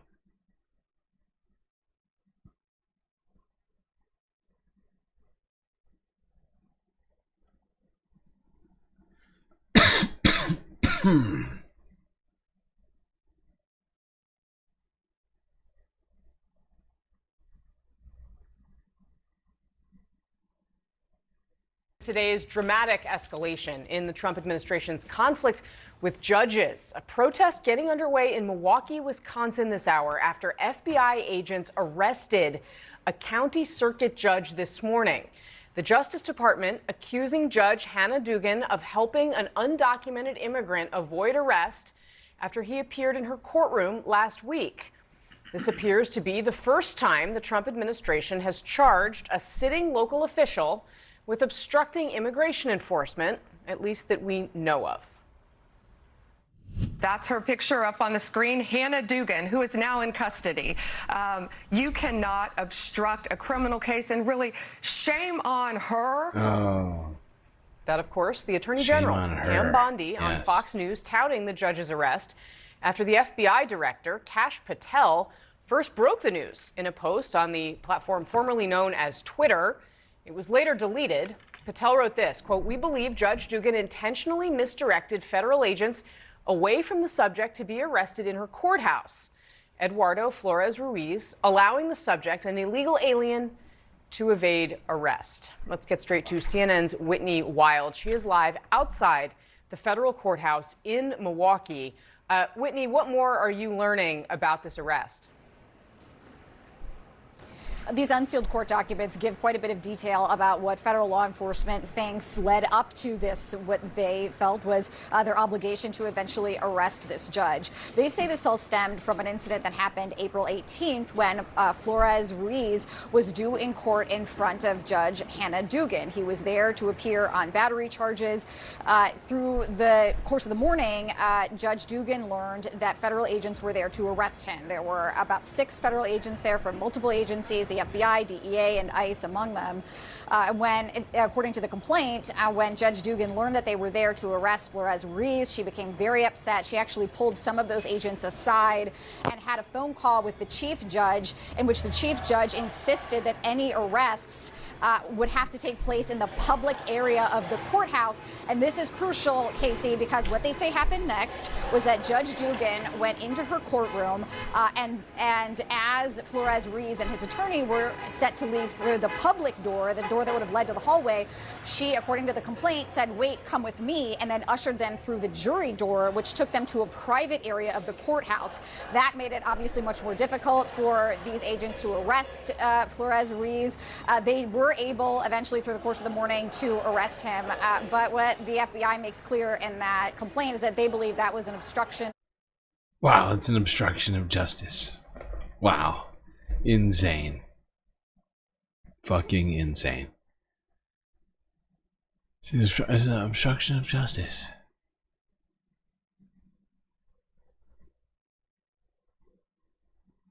Look, they had the authority, supposedly, to arrest them outside of the courthouse, but not within it, according to a judge. A judge's ruling, a higher court judge. And yet they're trying to pretend like they had the jurisdiction to tell the judge what to do. Judge can do whatever the fuck she wants.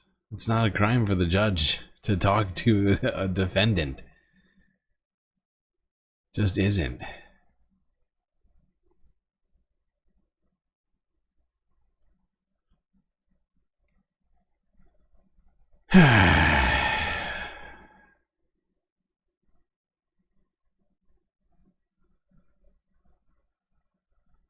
But don't worry, while all this is going on, DOJ is also focused on the big and important things. Like the Faith Task Force.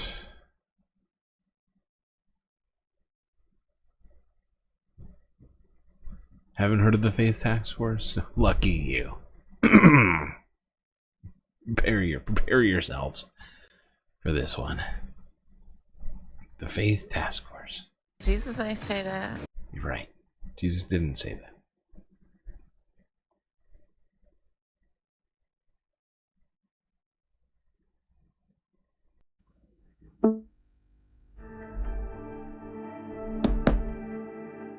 Wait, what is this one? Oh wait, this isn't the Faith Task Force video. Where's the Faith Task Force? Oh, we'll do Faith Task Force later.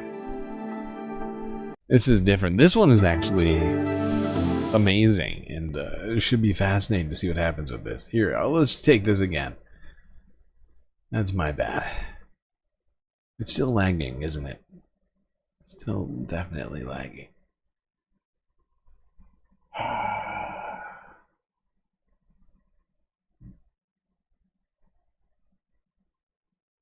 Sorry, we'll get to the Faith Task Force later. It's way down my list. I got confused because Pam Bondi was at the Faith Task Force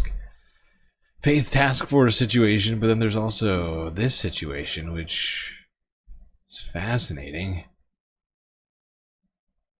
Breaking news. This is breaking news from 5 hours ago.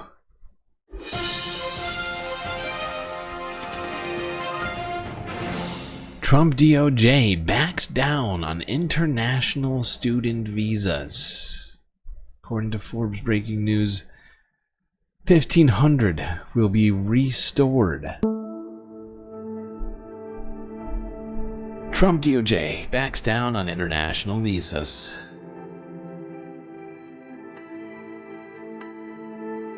1,500 will be restored.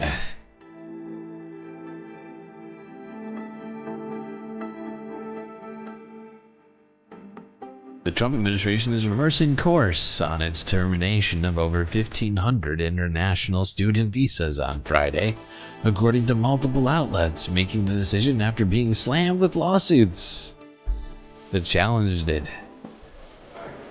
Yeah, Justice Department lawyers said in 2 different courts where the determinations were being... Sorry.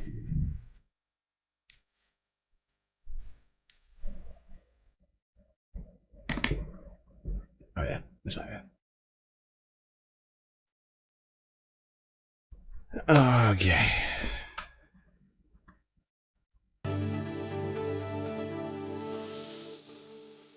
Justice Department lawyers said in 2 different courts where the determinations were being challenged that U.S. Immigration and Customs Enforcement was restoring student visas terminated by the federal government in recent weeks, according to the Associated Press. Immediately, if not sooner. ICE is working on a new policy for the review and termination of student visas, the AP says, citing a government statement provided to a lawyer who is representing a student in federal court. Until the new policy is established, student visas will be left unaffected or restored if they were revoked by the government, impacting over 1,500 visas targeted by ICE, according to the New York Times. The visa terminations resulted in over 100 lawsuits from international students, with more than 50 of those cases. Wait, sorry. This is insane. This is just insane.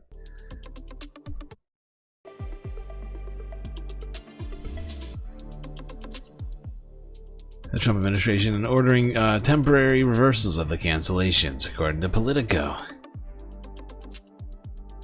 Noting dozens more judges appeared ready to rule in similar ways before Friday. ICE did not immediately respond to Forbes' request for a comment. No kidding, ICE didn't have anything to say.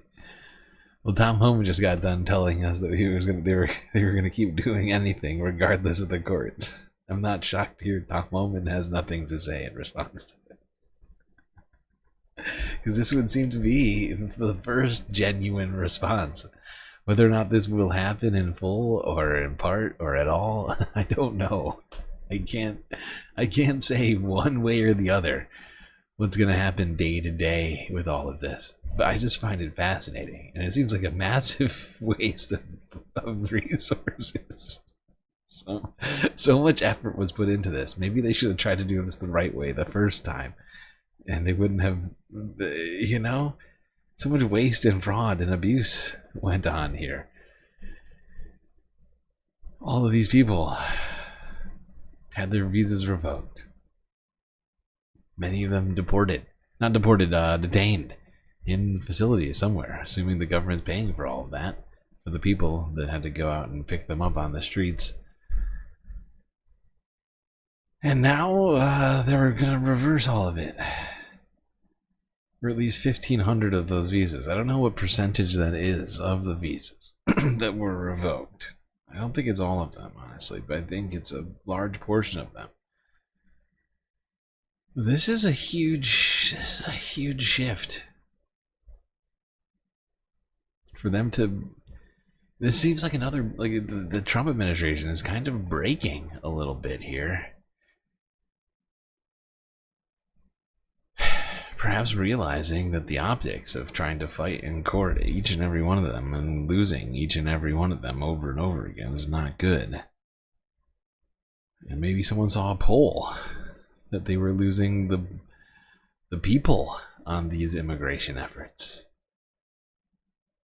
Now, some people in certain states are going to need their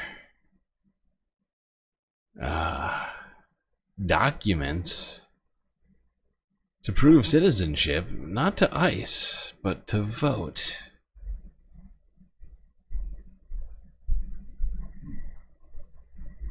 With the SAVE Act coming down the pipeline in Congress, seems likely they will pass it with a Republican majority.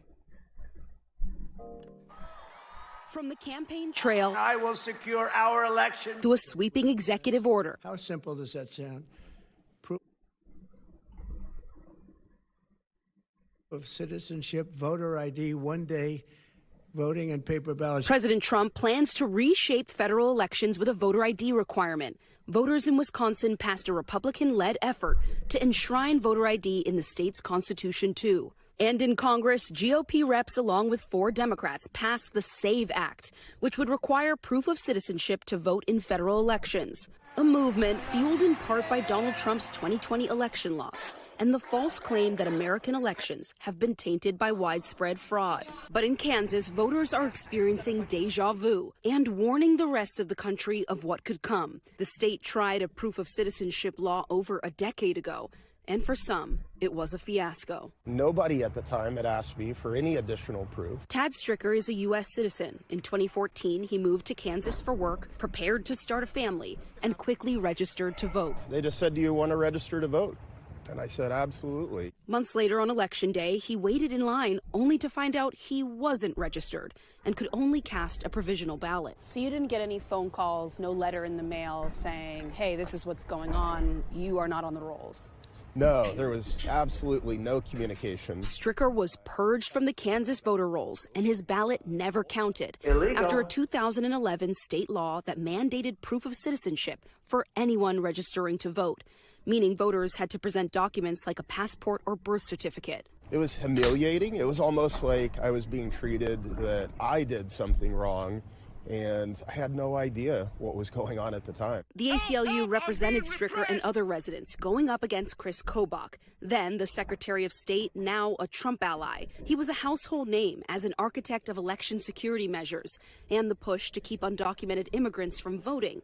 Those studies show they almost never do. Not only was it almost unanimous among Republican legislators, more than 2/3 of Democrat legislators voted for our election security law. A federal judge found 12.4% of eligible Kansans who tried to register between 2013 and 2015 were blocked, about 31,000 voters. Kobach's team says that 94% of those people ultimately proved their citizenship and got on the rolls, and says his team identified 44 non-citizens who had improperly registered, but most of them did not attempt to vote, and those incidents spanned several election cycles. Still, it sounds like a couple dozen people on one side. 44.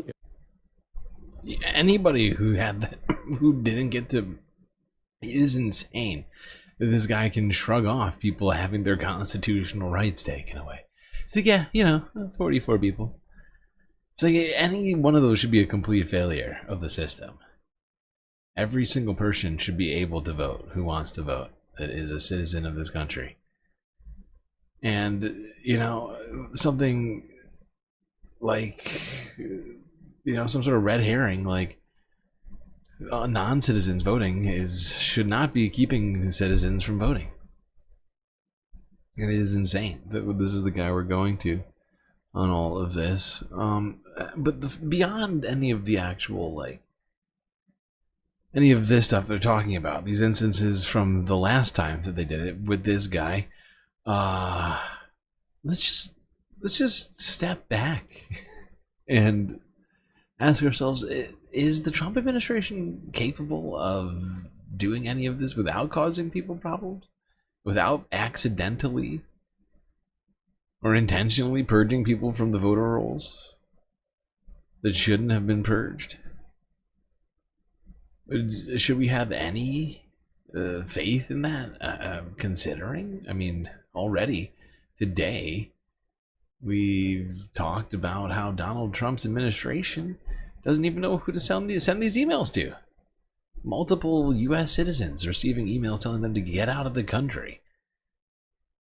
They are a blunderous group, and to entrust them with election security is ill-advised, especially when they want to do stuff like this. Make it harder rather than easier, like every other democracy on the planet. And, you know, sort of doing everything they can to stop democracy from happening. Especially if you're poor. Especially if you don't have access to your documents. You know, maybe you're a homeless vet. You don't have your birth certificate or your passport anymore.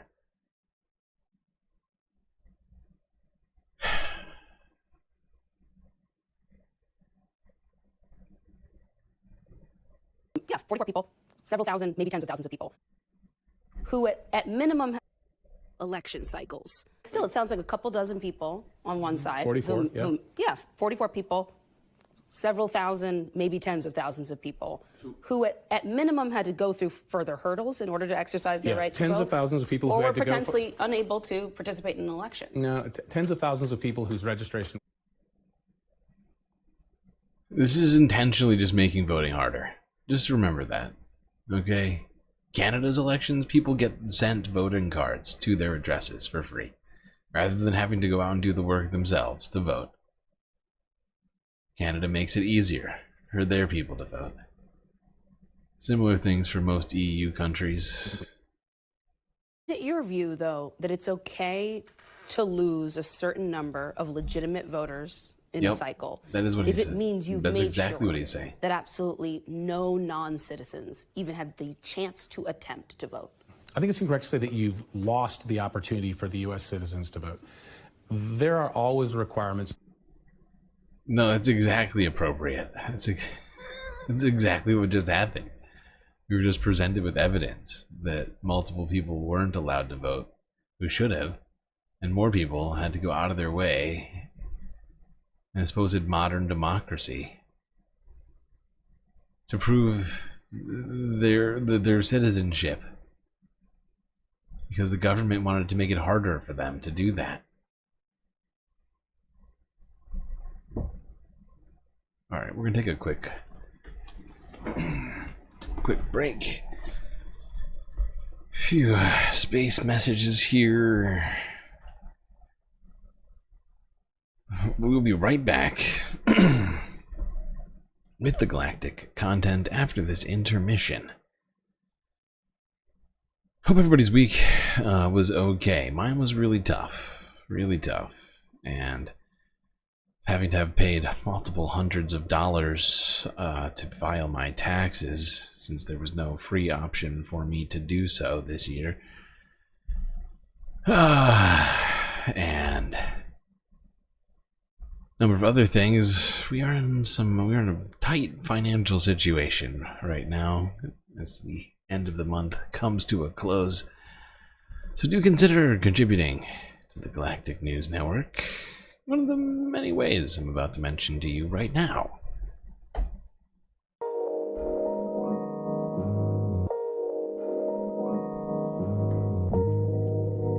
I hope everyone has been enjoying the show so far. If you haven't already, hit the like button and don't forget to subscribe.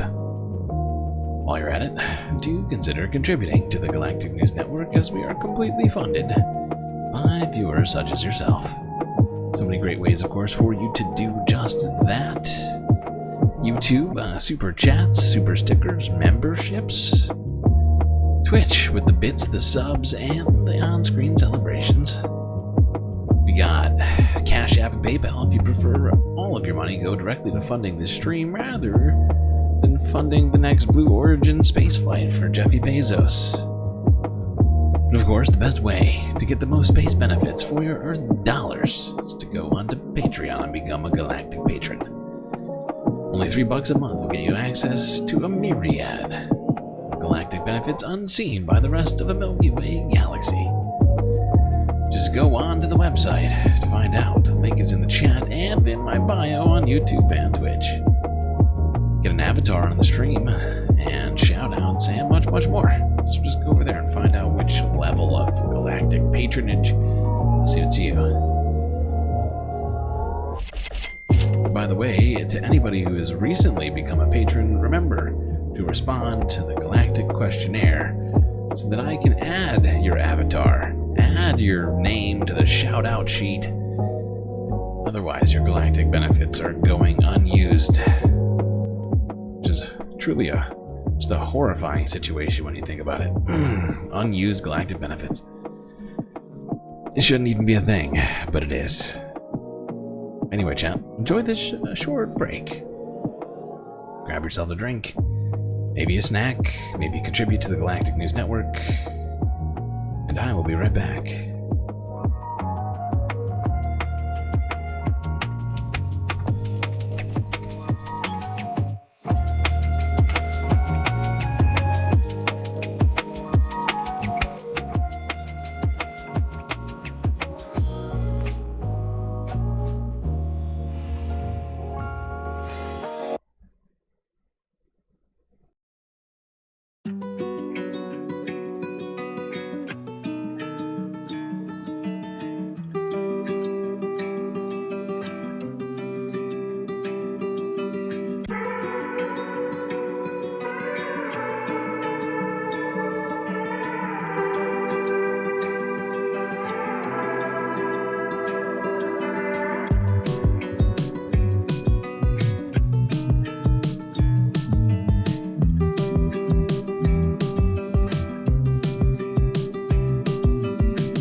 Which means it's time for the show to get back on the road.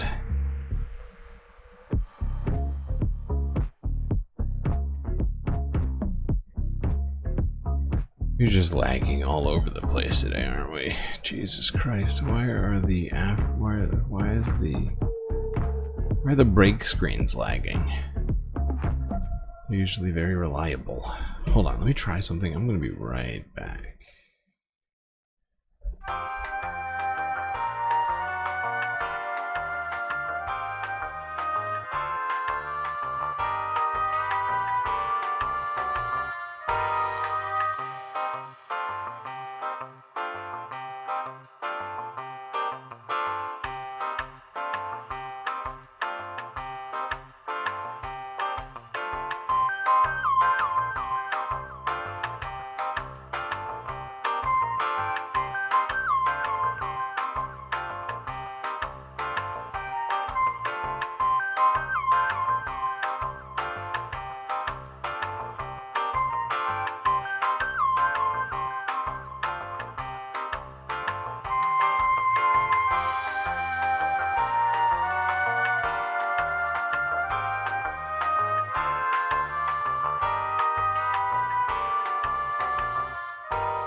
Well, I hope that what I just did solved something. I don't know. We'll see. It's going to be hard for me to know immediately. So I'm just going to try and get right into the content here. We're going to switch from immigration talk. Talking about what's been going on with Pete Hegseth. Guy has been having some real problems. Some real problems indeed. Continued using Signal Chat. And another revelation has come out about a different Signal Chat this week. If you haven't heard of it, well, here you go. Start you off with start light PBS NewsHour. After a weekend of new revelations and headlines, the White House today faced more questions about Secretary of Defense Pete Hegseth, and at least one Republican lawmaker is now calling on him to resign. Some of this is related to Hegseth's use of the Signal messaging app to text operational details of military action.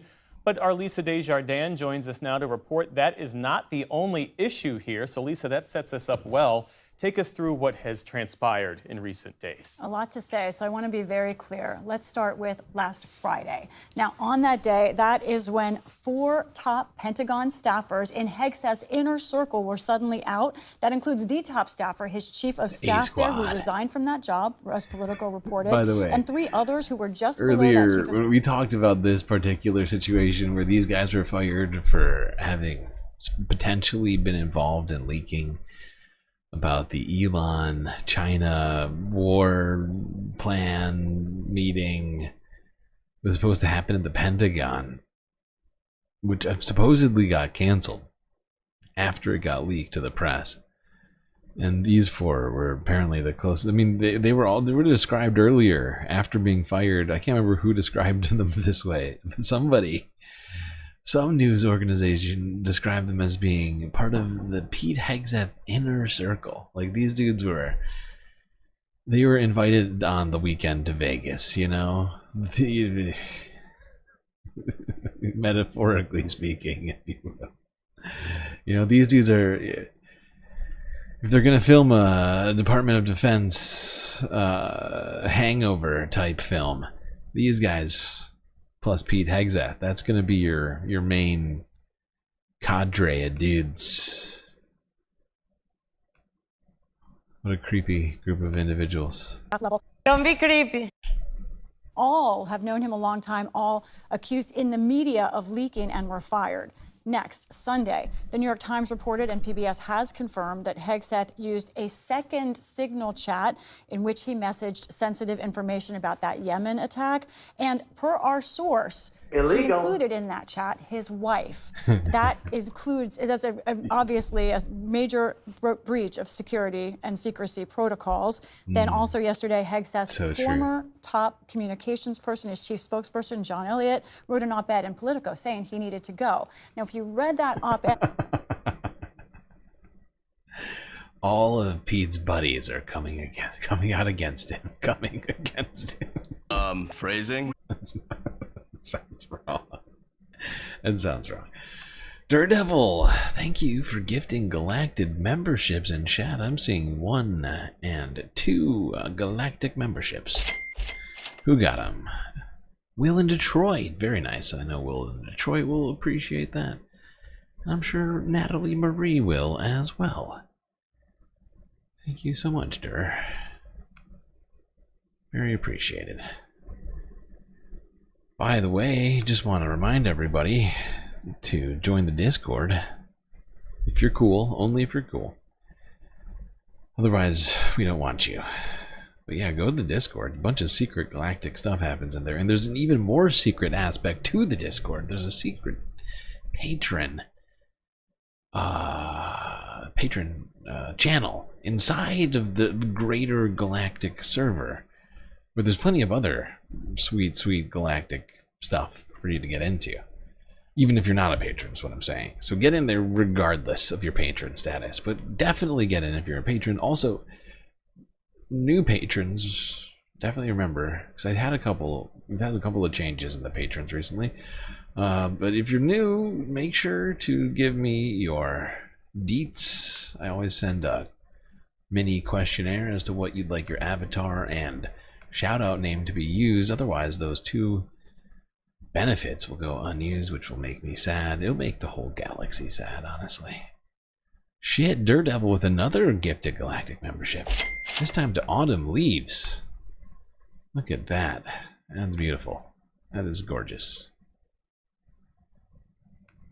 So much galactic love going on. It's overwhelming.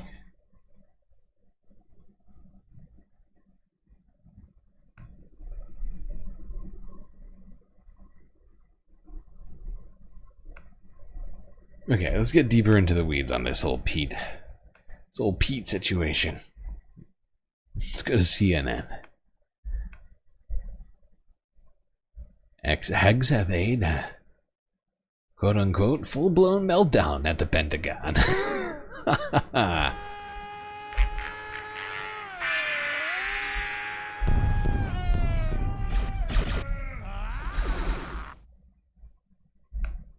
That was live audio from the Pentagon.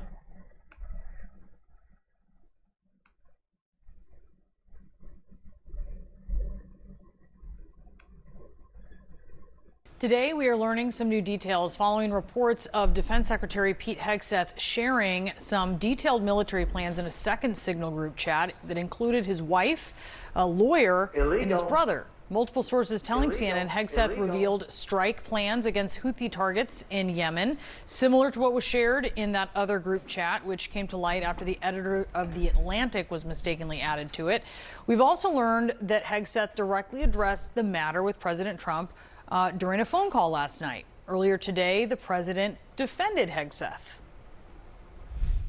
He's doing a great job. It's just fake news. They just bring up stories. I guess it sounds like disgruntled employees. You know, he was put there to get rid of a lot of bad people, and that's what he's doing. Very worst. You don't always The have worst. friends with You don't know what's going on.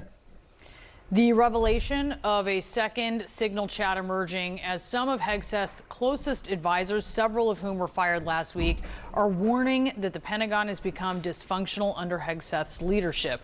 Both Hegseth and White House Press Secretary Carolyn Leavitt railed against those accusations. This is what the media does. They take anonymous sources from disgruntled former employees. The look on this kid's face. The president stands strongly behind Secretary Hegseth, who is doing a phenomenal job leading the Pentagon. And this is what happens when... I'm not sure which one is funnier. The way that Pete Hegseth's voice definitely cracks super bad in the middle of that, or this little kid's face. I don't know who this kid is. I don't know if this is Pete Hegseth's son or just some random egg hunt attendee. Look at it. Watch this young gentleman's face as Pete Hegseth's voice goes like this. Anonymous sources from disgruntled former employees. Former employees. And then they try to slash and burn people and ruin their reputations. The president stands strongly behind Secretary Hegseth, who is doing a phenomenal job leading the Pentagon. Such a great job. And this is what happens when the entire Pentagon is working against you and working against the monumental change that you are trying to implement. The entire Pentagon is working against the Trump. That's a good one, Caroline. That's a good one. I love that. The entire Pentagon is working against the Trump administration.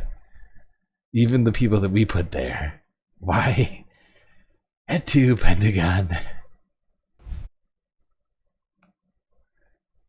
With us now to talk more about this is John Bolton. He served as National Security Advisor during President Trump's first term. How bad do you think this is, I wonder, having his wife, his brother, his lawyer included on what sources describe as military plans of these Houthi strikes, similar to what came to light during that first Signal chat scandal?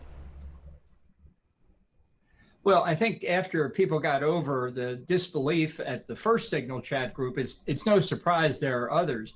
What makes this one worse and different is that it's kind of a friends and family Signal chat group, none of whom have any need to know what's been conveyed about potential strikes in Yemen before they actually happen. I mean, it speaks to a lack of John just doesn't get it. Maybe from a national security standpoint, does it achieve anything? No. But what John Bolton here is lacking to understand is that he's got reasons, you know? He's had a lot of problems with past wives. Accusations, whatever else, bad divorces, and all that other stuff. And he's got to remind his current wife, who is pretty recent, I think they're pretty recently married. Hold on, let me look this up. How long has it been? He's just got to remind her early on, you know, even before the honeymoon period's over. He's got to remind her, hey, you know, I know things have been a little weird lately, but don't forget, I'm the Secretary of Defense. Okay, this text message could be about your car headed to the grocery store, to the nail salon with the ladies, with the girls. Okay, so might want to rethink that thing you said earlier about us having an open marriage.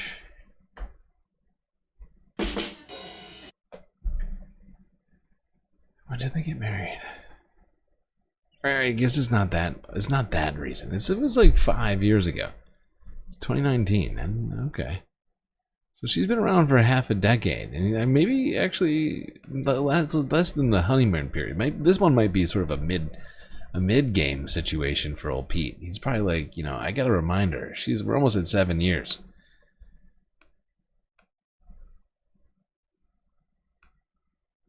And his brother, I mean, come on, brotherly rivalry. You gotta remind the brother. Might as well two birds with one stone this thing, right? And remind your brother, hey, pal, you try and give me a noogie one more time at Thanksgiving dinner, you know, or you tell that story again about that time I did that thing that was maybe, you know, problematic.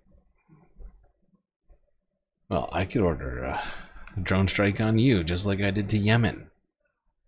This could be you could be the subject of a group strike chat. Okay, buddy? So watch yourself.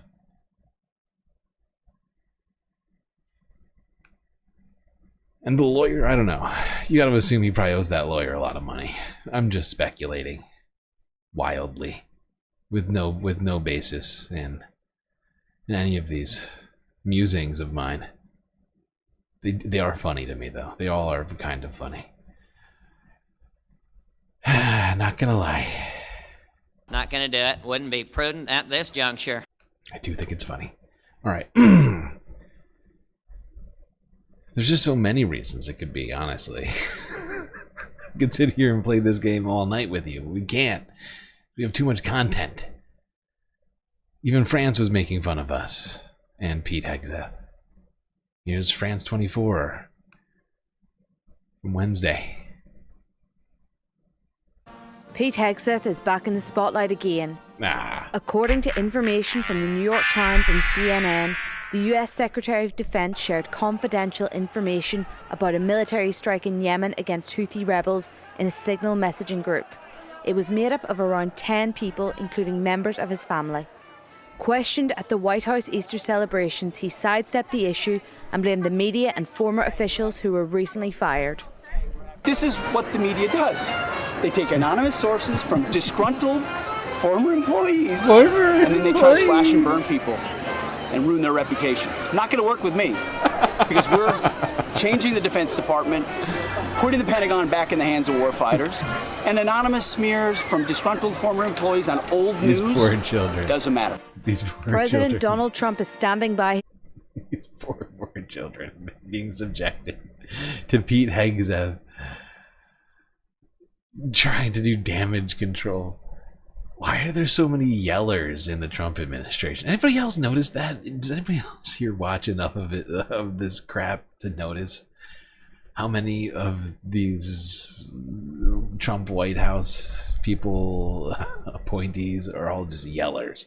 Pam Bondi, Caroline Leavitt, Marco Rubio looks incredibly tame among this group. But, you know, you get Caroline and Pam, you get Pete in there yelling, and oh my god. I can't even imagine when the cameras are off what the fuck it's like. Got Pete Navarro, and I mean, technically he's not an appointee, right? He's just hanging out, isn't he? Does he have an appointment now? I can't remember. Is he just an advisor? And then you got RFK in there, and I can't get a word in edgewise. Can we talk about autism and vaccines? Trump, hey, this is great. You're all doing a really great job. Everybody shut up, please, for a second. Please shut up. Stop talking. Well, first of all, some of the things that I say will be incorrect. Yes, I know, Elon. You're going to say some things that are wrong. Wow, France, though, coming at us, making fun of us for our inept DOD spokespeople. Let's see what Donald Trump had to say about all this. He probably had compliments for Pete. Pete is doing a great job. Everybody, they don't know how great Pete really is. He's such a great guy. People always say, Pete, not a good guy. Not true. Have you ever drank with Pete? Pete's great. You get Pete drinking. Are you bringing up Signal again? I thought they gave that up 2 weeks ago. There was a new report that had been used in a separate chat that included some family members. It's all just the same old stuff from the media. Same old stuff from the media. That was President Trump earlier this morning, asked about reports that Defense Secretary Pete Hegseth shared detailed plans about a military operation against the Houthis in Yemen in a second Signal group chat. CNN's Natasha Bertrand joins us now. She did much of this reporting for CNN. Natasha, so we learned that Pete Hegseth spoke on the phone with the president after this story broke. What's the latest? Yeah, Casey, sorry, Caitlin Collins reported that last night after these stories broke in the New York Times and CNN that Hegseth had used Signal a second time to discuss sensitive military plans. I can't listen to anything they're saying right now because of chat. But the series makes a good suggestion. I didn't even think about Steven. Steven's a yeller too. Steven's a yeller too. Oh my god, those goddamn late night White House meetings must be hilarious. And then you got Russ Vogt in the corner touching himself. Don't be creepy. It's probably true. Marco sitting there looking thunderstruck. Marco, why do you look like that? You look like you're really worried. Wait, don't worry about it, little Marco. Gentlemen.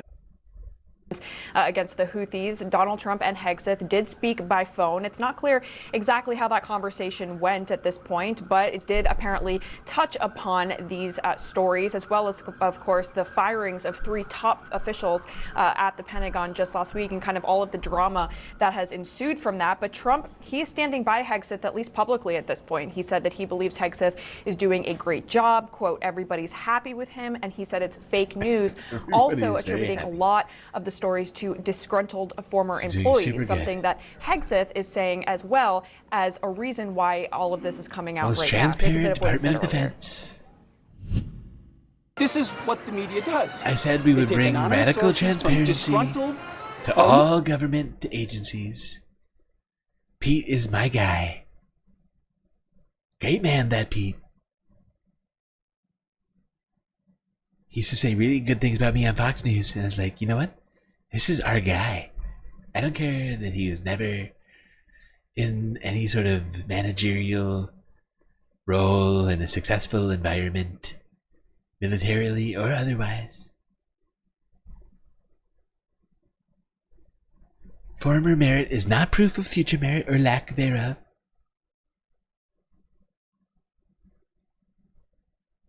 As people say to me, I'm like, you know what? Look at me. I'm great. I failed a lot of times. Some people say the greatest fail, son. I failed and I failed and I failed. And eventually I failed into great success. Immediately, if not sooner.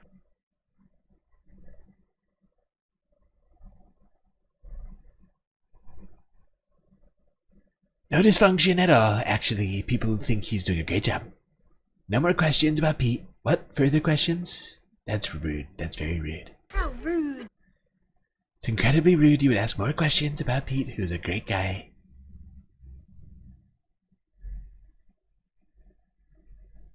But Pete Hegseth started blaming leakers. Illegal leakers. Illegal. How dare you leak illegally?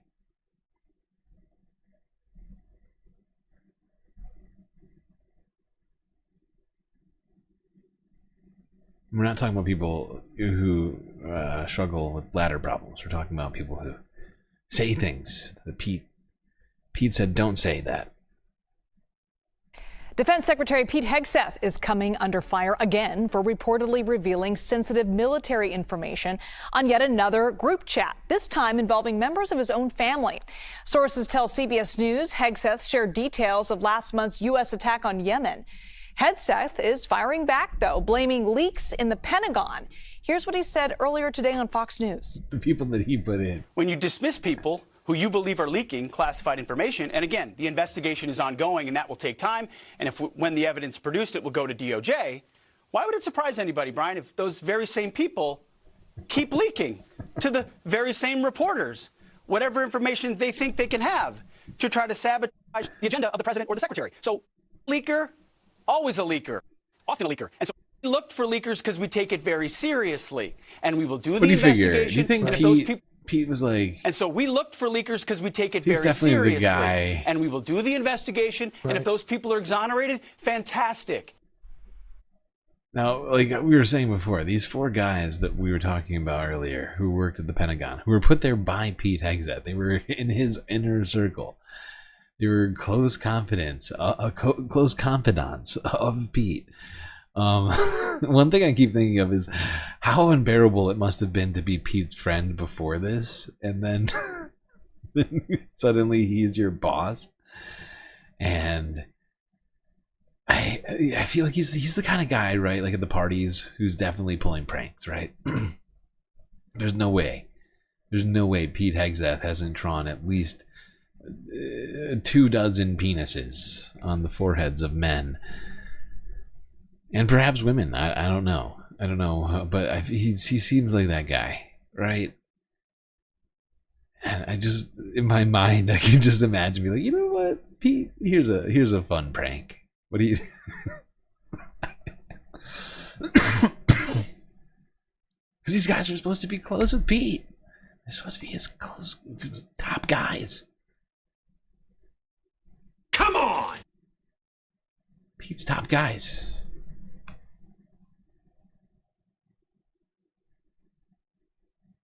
Okay, what's happening here?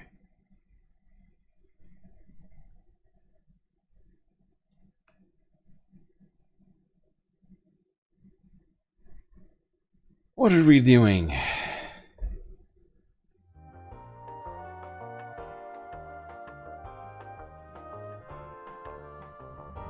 Okay, let's bring in CBS News senior national security correspondent Charlie D'Agata. He's joining us now from the Pentagon. Charlie, we've heard his defense.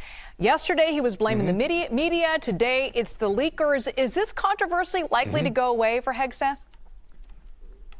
Liz, the short answer is no, at least not yet. You know, we're talking about it again today, and we will be talking about it in the days to come. As the defense secretary intimated there, he's shifting the focus not on the conversations that took place on Signal, now to conversations that took place.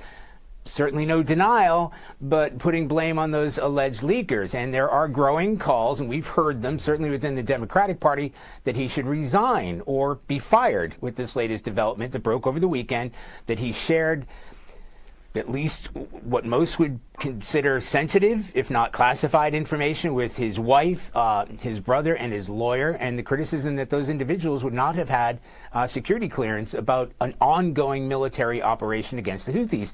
And that information put pilots at risk. The defense secretary's ever-shrinking team is circling the wagons. His chief spokesman, Sean Parnell, posting on X. Well, they're down 4. They're down at least 4. Jesus Christ.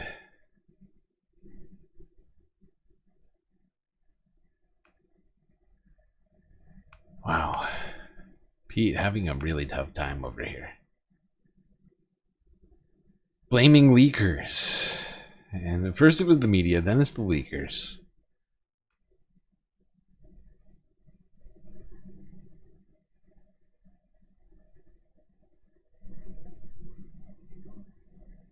And he decided to get out there. You know, he decided to hit the hard pavement running. All right, I'm mixing my metaphors right now. He wasn't just going to sit there and take it. No. From the Pentagon, he decided to go do a little appearance on his former network, former employer. I think this was on Fox News. Let's go here. This was, I think, from Wednesday. What a busy week it's been.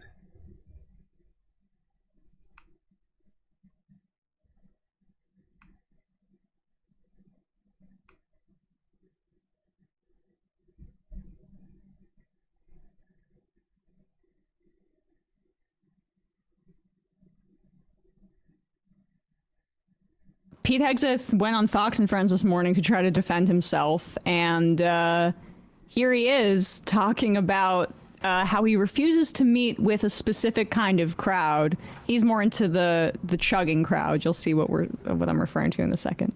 Mr. Secretary, do you think you take this job, you come in with war experience and all your great background, do you think there's a lot of people who don't want you there, and there's some type of deep state forces that want to make sure you don't stay there? They've come after me from day one. Just like they've come after... I'm sorry, that one broke me. Brian Gilman. Right, that's this idiot's name, right? Your great background, Pete. Why did people take offense? Do people take offense to your great background? What his great background was working as a go-to war crimes guy for Fox News? Is that the background we're talking about? Why don't people take your Fox News host your contributions on Fox News more seriously?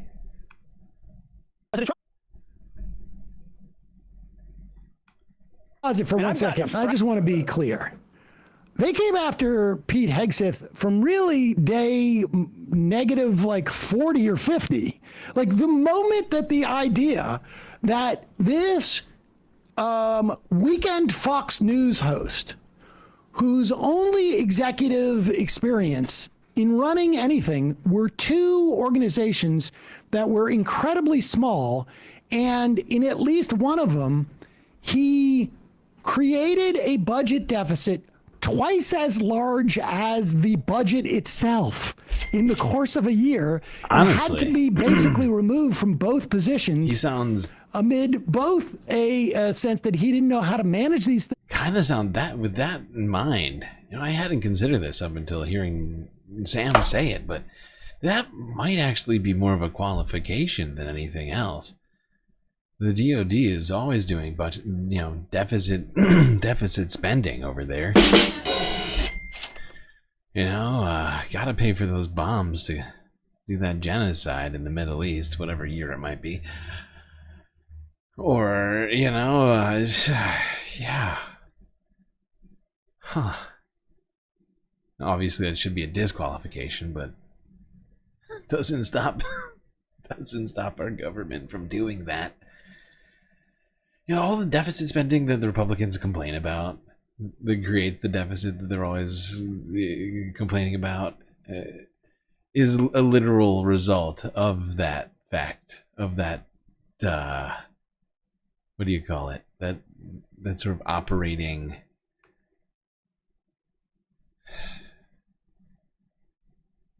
what's it called? I can't think of the word right now. I can't think of words. Very stupid. I think people get what I'm saying here. The DOD is always doing deficit spending. He's just proven that he can double that budget. Something the American people want. Oh, so much. I mean, they've already been talking about raising it over $1 trillion fucking dollars. We're living in some wild. Oh god, some wild fascist fever dream. And also some reports of him being not appropriate with the women in the organizations. On top of which, there was reporting from former co-workers at Fox News that he couldn't stay sober. And then by the time we got to day one, that was 4 days after he promised not to drink on the job, which, if you have to promise that, is indicative of a problem. Bit of a concern. And now, of course, the deep state forced him to add his wife and his brother-in-law in a group chat on an imminent Why is the deep state always military doing mission. these things? Just to catch you up. Go back. You think there's a lot of people who don't want you there, and there's some type of deep state forces that want to make sure you don't stay there? They've come after me from day one, just like they've come after President Trump. I mean, I've gotten a fraction of what President Trump got in that first term. What he's endured is superhuman. It's not hard for me to do this job. I know exactly why I'm here. To bring war fighting and the war fighting ethos back to the Pentagon, to rip out the insidious ideologies and not compromise and not back down. To bring in new press voices into the Pentagon, which we've done. Pause it for a second. Reestablish Look, standards and accountability. Pete Hegseth hasn't even new press voices at the Pentagon. He hasn't even held a regular press conference this entire time. Don't you remember back, 6 months ago when there was like one every week? Well, or more than one over. Pete Hegseth has been too busy making sure. Whatever. We'll talk about the war fighting ethos later. We've got something on that. Stand analysis where you sort of like project onto someone their state of mind. But in this case, I'm going to make myself an exception because I've actually been in like a situation similar to this after having drank a little bit. Back in the day, I used to do a lot of MSNBC hits, and there was occasions where it'd be like, the hits at like the 9 p.m. show or the 10 p.m. show or something like that. And I get a babysitter and I'm going to make it a social evening. And then I realized that I socialized a little too much, and you got to go. And it's this thing where you're looking down, and then like, I'm back in. I'm going back in. I'm just getting into a rhythm. I don't know. That's me. It could be. I'm not saying it's him. I think he has a lot more experience at this than I do. Whoa. Where did they get that? Go back a little bit. He's much less slurry than Kudlow was back in the day. I could say that, though. I mean, it is, what, 8:30 a.m. Eastern, although we know that he did start his days with a few gin and tonics, according to the New Yorker. War fighting and the war fighting ethos back to the Pentagon, to rip out the insidious ideologies and not compromise and not back down, to bring in new press voices into the Pentagon, which we've done, to reestablish standards and accountability, to not tolerate leakers, to 100% operational control of our border, to get rid of trans lunacy in the military. We haven't backed down. See, here's the thing. A lot of people come to Washington and they just play the game. Is it similar? And it's you punch their ticket and get along to go along. And, you know, start doing Meet the Press and going to the Council on Foreign Relations and spending time with all the new cocktail sipping crowd.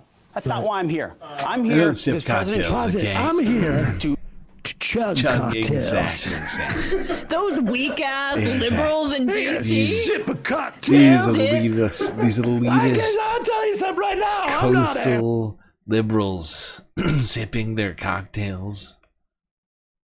Follow the rich white man.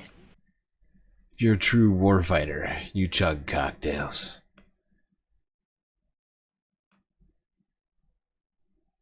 You drink whiskey straight from the bottle, okay? You cry to your wife about how you hate how she's not living up to her wifely duties before doing other questionable things.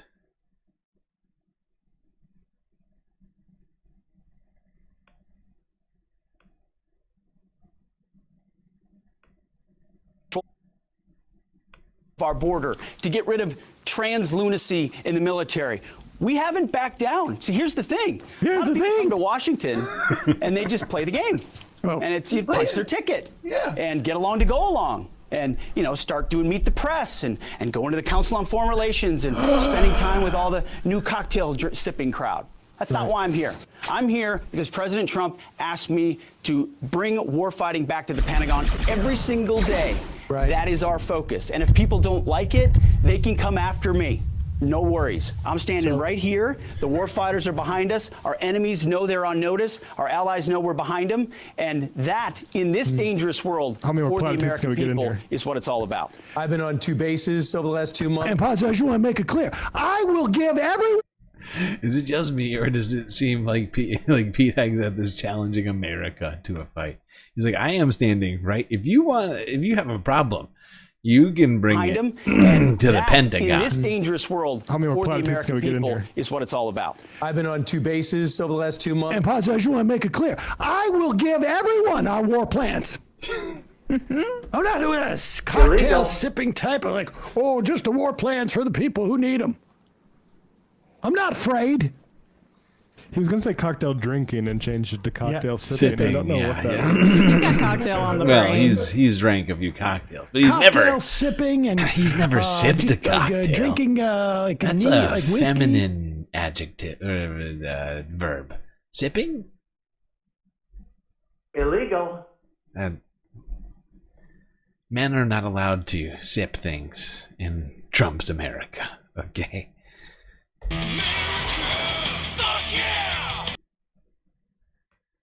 So glad we have a Fox News host / contributor, whatever.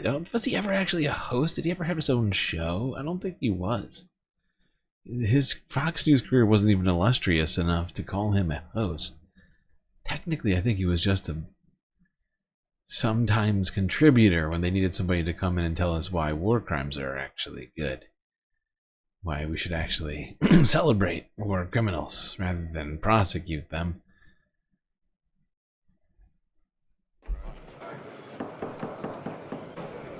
That was Pete's former job at Fox, if I recall correctly.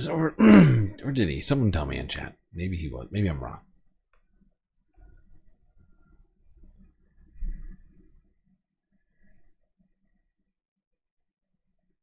What is happening here?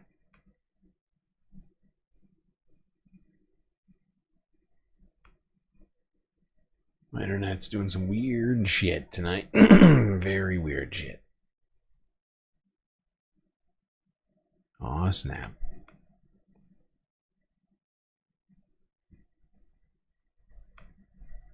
And now I'm on Top Chat.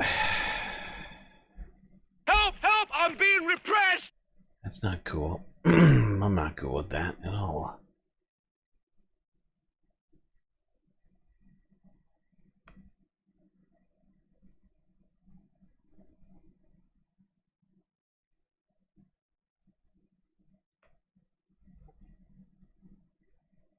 Fixes that. Yeah. There we go.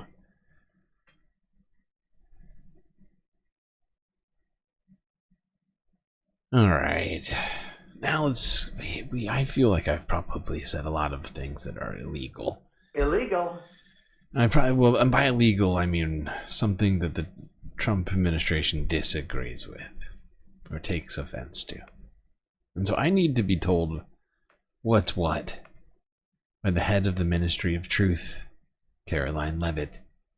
Here's a clip from C-SPAN from earlier this week in regards to those Pentagon firings. She's got some very important things to tell us about these firings, and I am ready.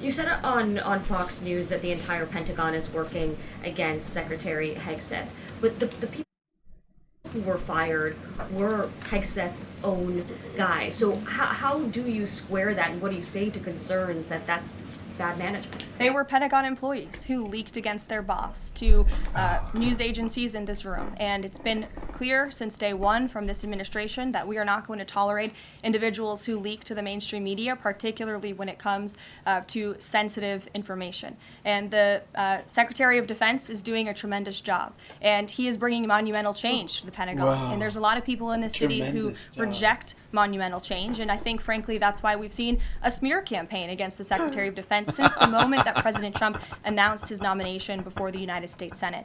Let me reiterate, the president stands strongly behind Secretary Hegseth and the change that he is bringing.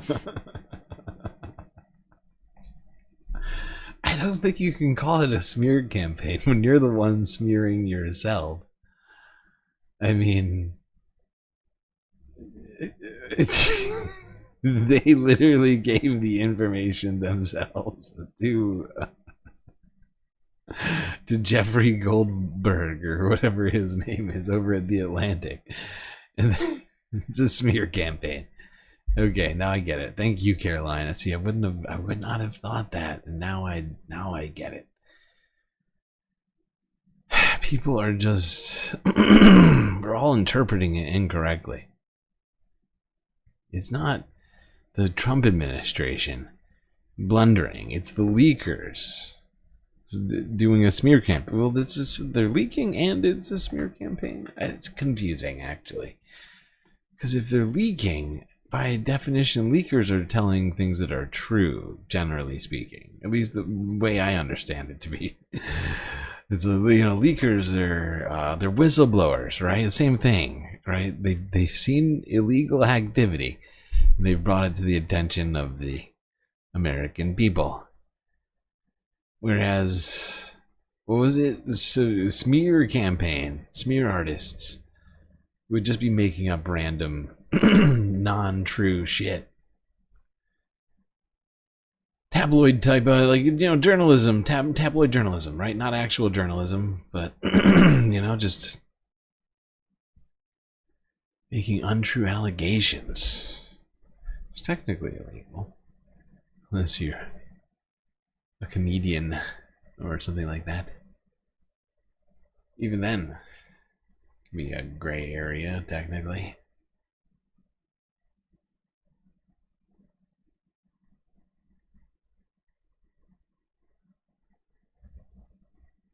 But you know what I found this next story I found to be Because I too was really worried about the war-fighting readiness of the American. I'm sorry, I can't even finish that. Oh, it was, God, you know, I couldn't sleep at night. I just kept thinking to myself, God, are we ready for war fighting, war readiness, maximum? And what can we do to solve that? Oh, I know. This is just off the top of my head. We need a makeup studio at the Pentagon. That's not my idea, actually. That's supposedly Pete Hegseth's desire.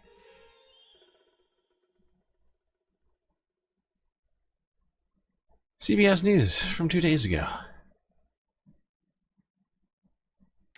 Jennifer Jacobs joins us now with new reporting on Pete Hegseth. Jen Jacobs is known in Washington and elsewhere as the Scoop Machine, and this is her latest scoop about the Secretary of Defense and his wish to install a makeup room at the Pentagon.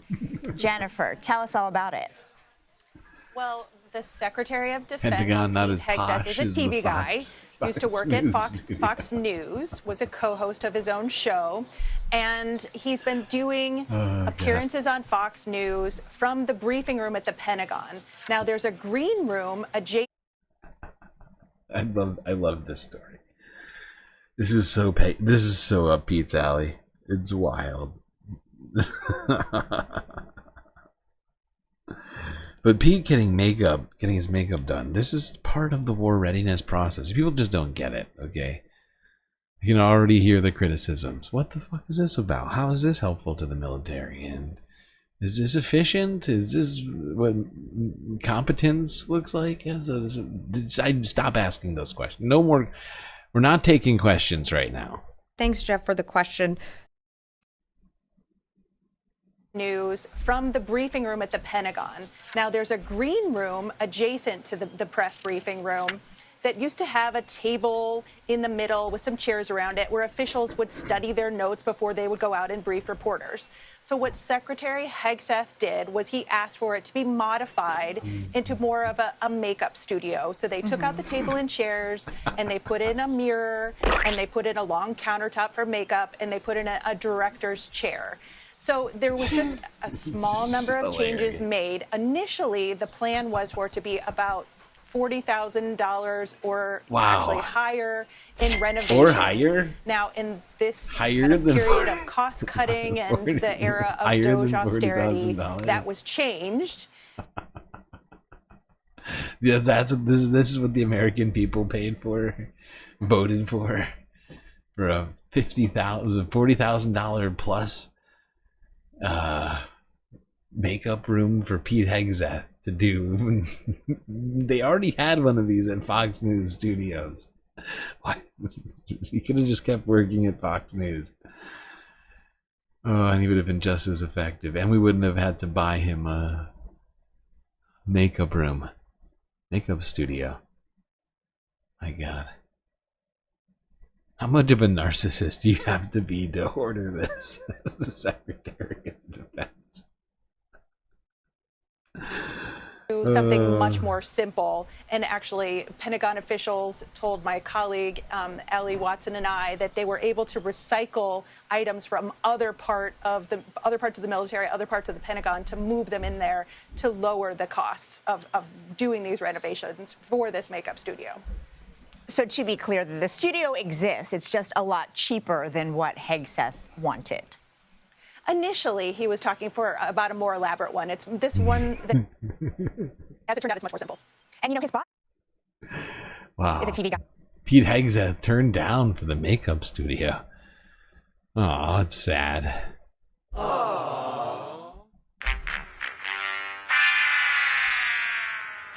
Maybe this is Trump's way of saying, this is what you get for making us look bad. I still like you, Pete, but you're gonna have to slum it with a subpar makeup studio.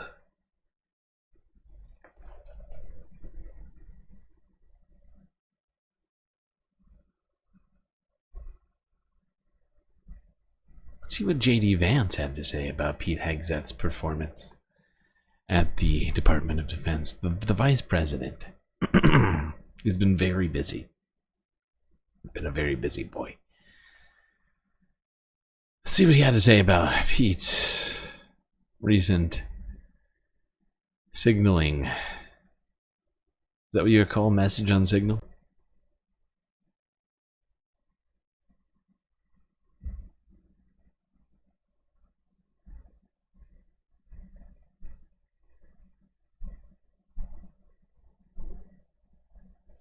President Trump and administration officials are standing behind Pete Hegseth despite new scrutiny over the defense secretary's usage of the Signal chat app. Here was Vice President Vance earlier today.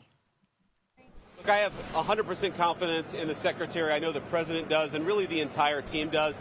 It's one of the most bizarre things about the Hegseth nomination. From the very beginning, the media seemed to want to tank it. And when they failed and they got confirmed, they decided they wanted to keep on that effort to destroy Pete Hegseth. Let's bring our reporter panel. Molly Ball is a senior political correspondent for the Wall Street Journal, and Patrick Svitek is a politics breaking news reporter for the Washington Post. Great to have you both on today. So, Patrick, let's start there with Pete Hegseth, because Vance is just the latest in a very long string of White House officials, including the president, who are saying he's not going anywhere. Do you think that is going to remain the case? I think so. It's been a couple of days now, and they've made very clear that they're standing behind him. I mean, what I think is notable here is that they haven't sought to necessarily question or deny this latest report of his use of Signal. They've tried to shift attention. Now, oh God, I think there's a part of this that I wanted. I don't want to listen to this whole thing. But there's this one description. I can't remember. Was it this one? But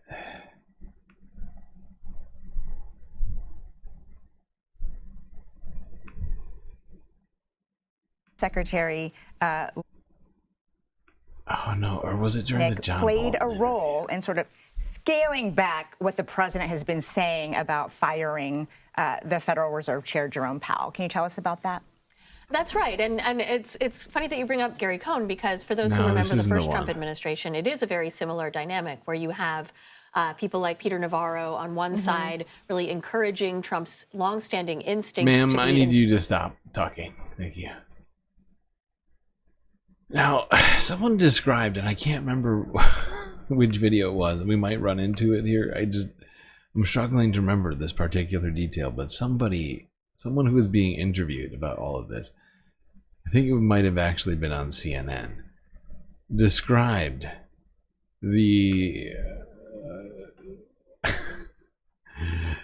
how usually the Secretary of Defense communicates.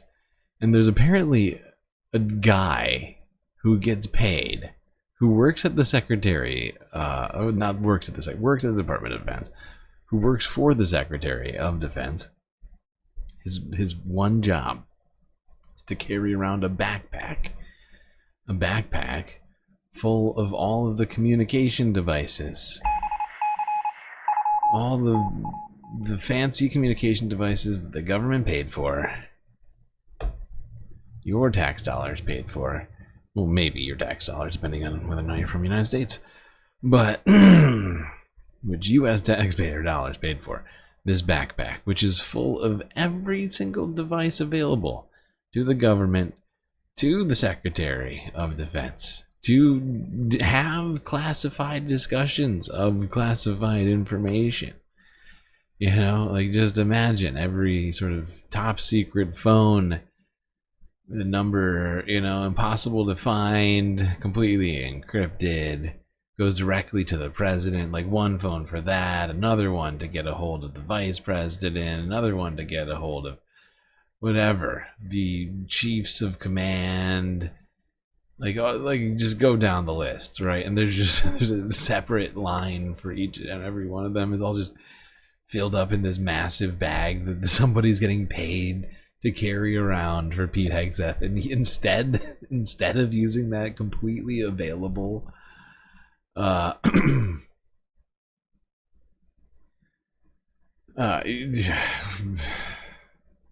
trove of communication devices approved by the government. He picks up his phone and creates a group chat and invites his wife and brother and lawyer into it.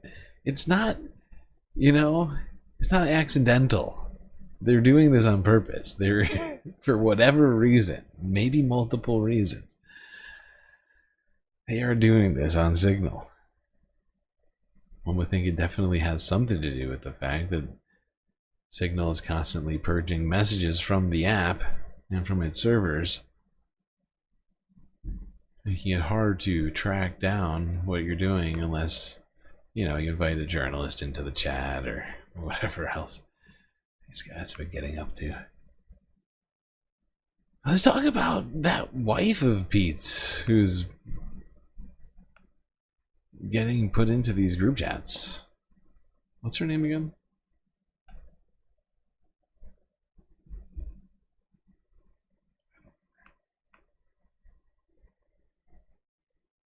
Sixth emotional support characters missing. Well, the screen is not working. The TV screen portion isn't working. I'm sorry. I know you deserve it. I could leave it here, but it's been really problematic. The embattled Defense Secretary Pete Hegseth seen leaving the White House for a visit that was not on the official schedule today. Comes as Hegseth is under increasing fire for sharing military plans in a Signal group chat. This is a second Signal group chat, and this group included a lot of personal people, including his brother and his wife. His wife is not an employee of the Defense Department, nor is his brother. And tonight, CNN is learning more about his wife, Jennifer Hegseth. She is a former Fox producer who is constantly by Hegseth's side and has even requested a security clearance for herself. Brian Todd is out front. She's not formally employed at the Pentagon, and it's unclear whether she has a security clearance, though a source tells CNN she's applied for one. A Pentagon spokesperson said the department does not discuss security clearances for any individual. But tonight, Jennifer Hegseth is firmly entrenched in her husband's inner circle and in his controversy. Jennifer Hegseth was in a recent second Signal group chat in which her husband, Defense Secretary Pete Hegseth, shared sensitive information about U.S. military operations against the Houthi rebels. Pete Hegseth didn't refute the reporting that he'd shared information on a Signal chat with his wife, but did say this to Fox News. What was shared over Signal, then and now, however you characterize it, was informal, unclassified coordinations for media coordination and other things. Jennifer Hegseth met her husband when they both worked at Fox News. The demeanor of this administration Each has is so 3 children unhinged. from previous marriages, and they Whether it's Pete or Pam or Caroline or Stephen Miller, they are just constantly screaming at the press.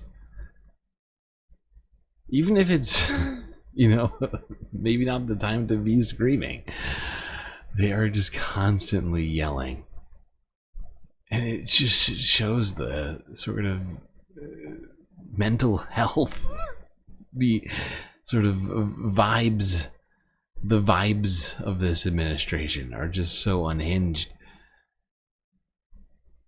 It is not a good look for the United States to just have people at the top of government who just can't help themselves, who are constantly getting emotional over shit, who are constantly screaming when the slightest thing happens. Oh, you asked me a question. Prepare yourself for this next tirade. child together. Jennifer Hegseth has been perpetually by her husband's side. That was the kid who was looking at his. That was the kid. She often went with him. Oh my God, that was the kid. Go back. That's the kid who was. Oh my God. That was the kid who looked at him. Oh my God. It's like, why is Dad acting so crazy right now? It's okay, kid. You'll understand one day.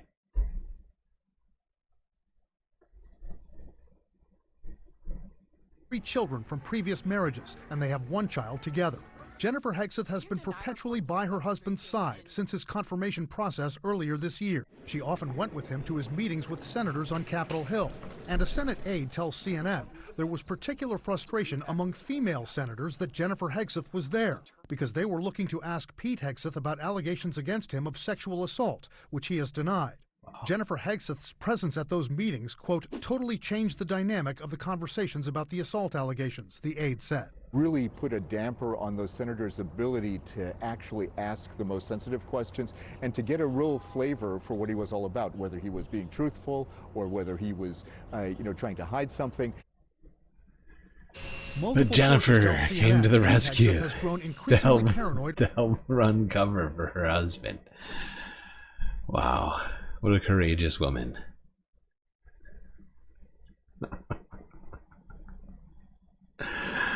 Oh my god. We really are living in the Handmaid's Tale, people. We gotta do something about this. Oh god, we really do have to do something about this shit. It's out of control. It is out of control. Okay.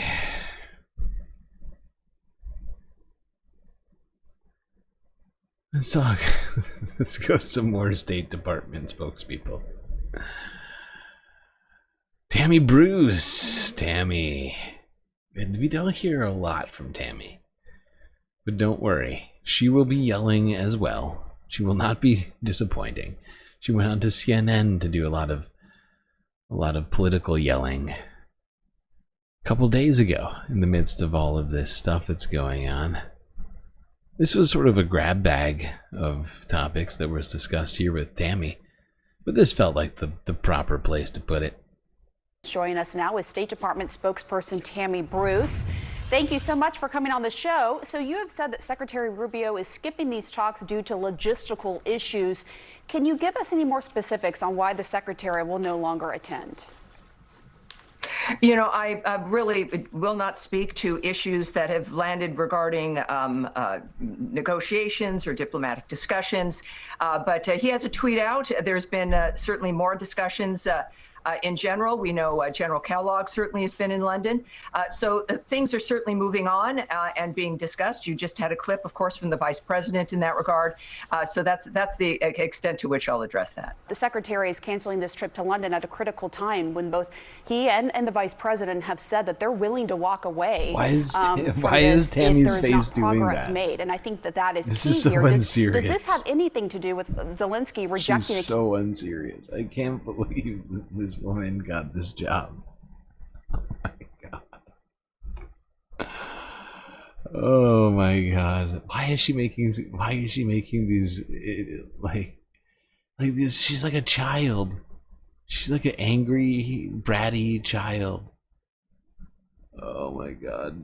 She made like 30 different faces in like 5 seconds just now. This is the level of seriousness we are getting from the State Department. The State Department. It's insane. DOD run by Pete Hegseth. State Department run by Marco Rubio with Tammy Bruce as the spokesperson to do these things. I feel like it's lagging too much for you to see just how many freaking... I just realized I'm on the wrong... Partly because we gotta go back. You have to see what I'm talking about. It's out of control.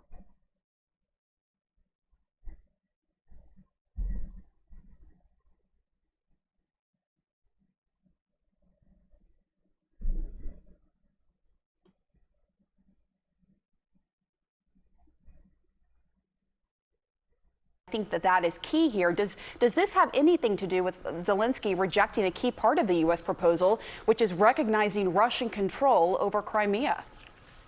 What is her face doing? Most of what you're asking also relies on speculation, relies on maybe an individual report or rumors or even gossip. What specifically? So I'm certainly all of what you've said is details regarding what maybe was reported or amused about what maybe was presented, but that's not what we're going to do here. And that doesn't help the nature of the genuine conversations, the genuine summits, the genuine exchanges between leaders. You've got people, certainly in the United States, the president of the United I just can't get over how much yelling is being done. Why is she yelling her entire answer? She's part of the State Department. They're supposed to be the State Department is supposed to be the diplomacy people. She's just yelling and making faces at the CNN anchor. I just don't understand. It's too much. It is too much. It is too much.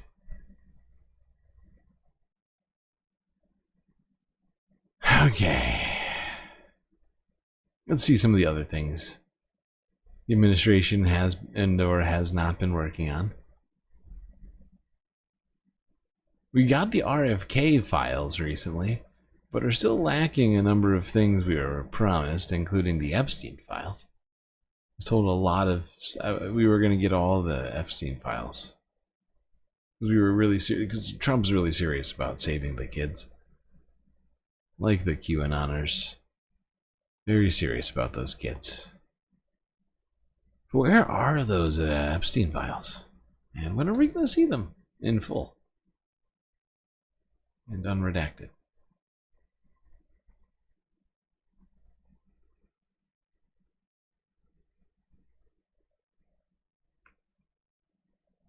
Mr. President, when can we expect the Epstein documents to be released?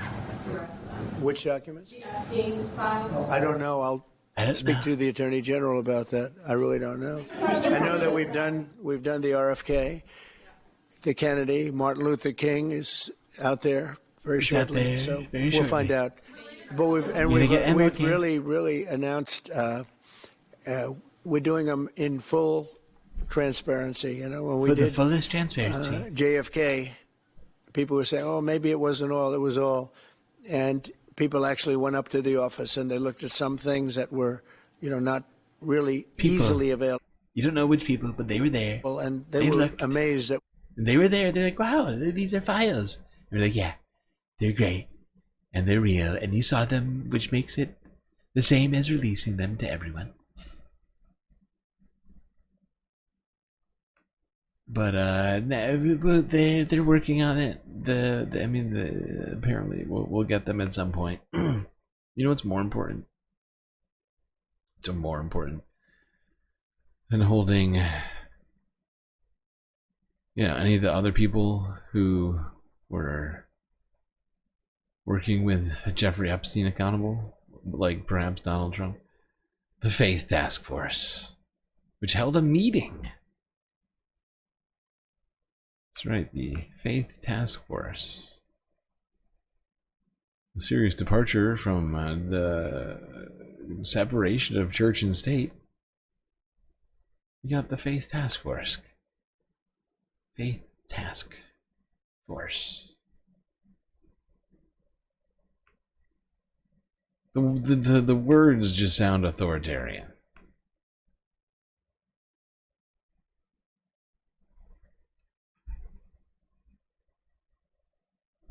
Outlined in the President's executive order.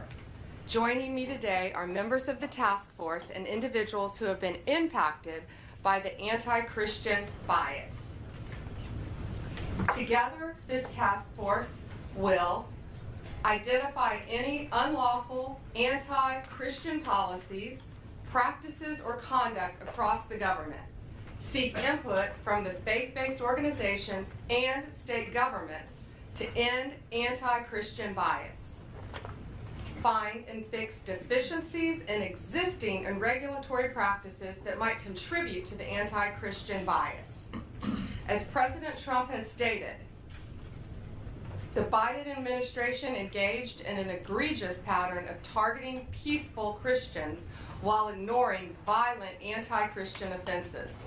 The president is right. Biden's Department of Justice abused and targeted Christians. Wow, really? Pro-life Christians were arrested and imprisoned for peacefully praying outside abortion clinics. The FBI spied on traditional Catholics in their parishes. President Biden declared Easter Sunday. It is fucking insane to suggest that anti-Christian anything is happening in the United States. But to suggest that Joe Biden was somehow going after Christians, it's laughable. It is laughable. I'm staying in the race. Meanwhile, this administration is disappearing people for free speech, but she's upset. They're both covered under the First Amendment, you know? She's only concerned about one part of the First Amendment being violated, supposedly, while they blatantly violate you know, it's insane. It really is fucking insane.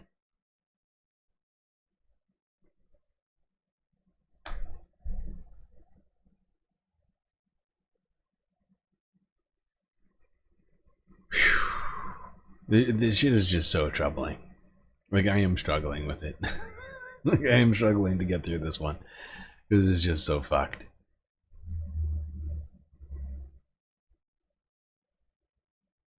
And yeah, there were actually some terrorists. Some Christian terrorists. We're not prosecuting enough of the actual terrorists. You know, all the MS-13 gang violence, the Trendy Agua, and whatever else combined does not amount to the amount of homegrown white nationalist, Christian nationalist violence that is perpetrated on the American people. But we're doing this. This is what we're spending our time on. To be Transgender Day of Visibility.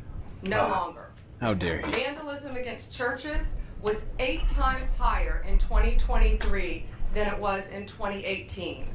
And it's at President Trump's directive, we ended those abuses at the Department of Justice on day 1. We dropped 3 ongoing cases against pro-lifers and redefined the FACE Act to ensure that abuse would not continue and that American tax dollars were not used to support the weaponization of our legal system to target Christians. Just a few weeks ago, we convicted a man in Arizona for a plot to bomb Christian churches.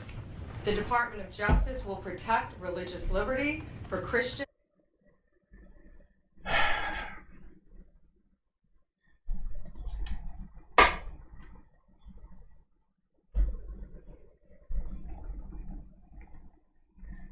The fact that this DOJ is attempting to use former supposed unproven weaponization of the law, the system of law, to target Christians as justification to do its own form of lawfare, it is genuinely troubling.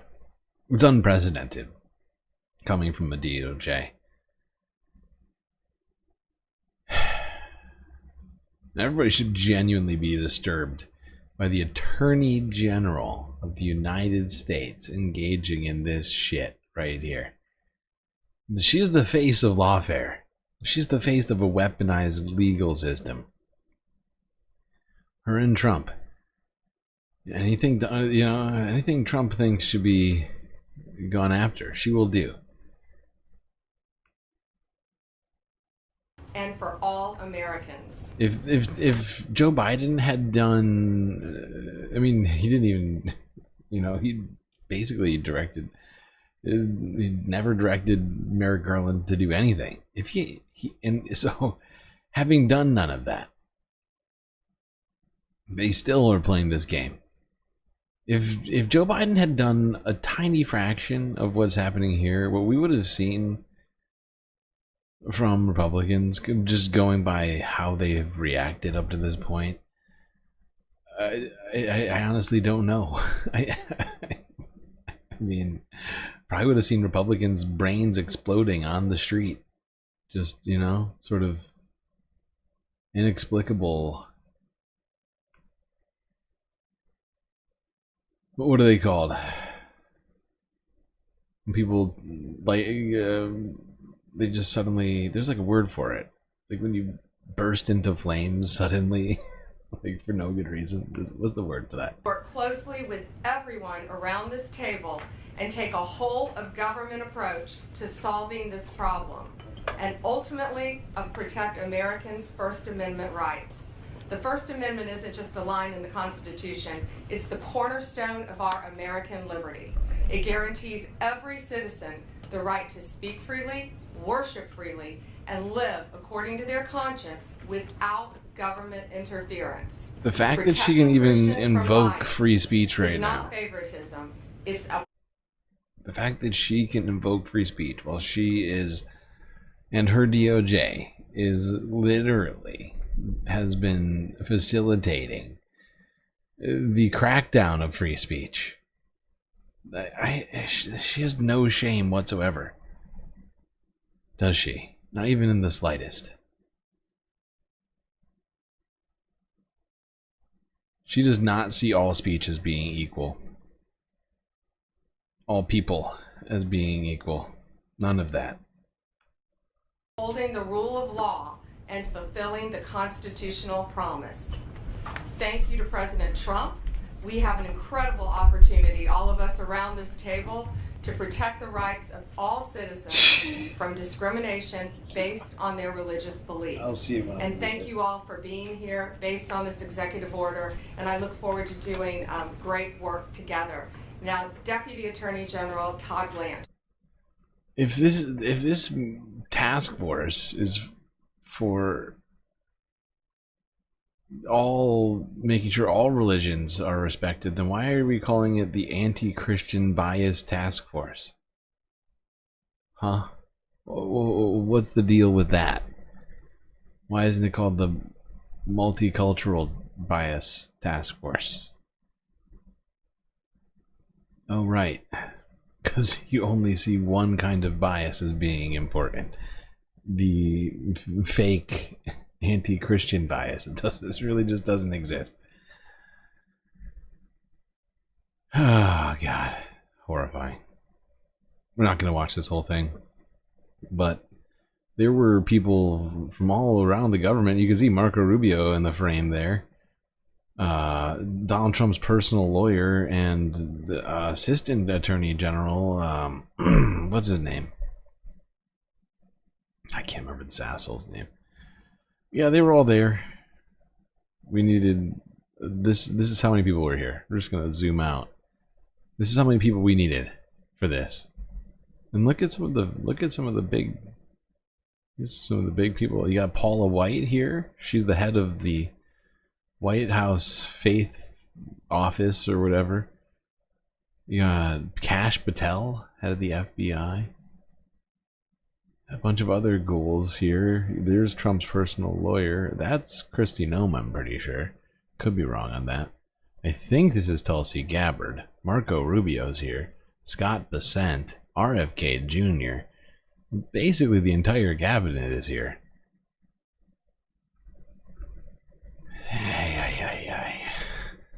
This is efficiency.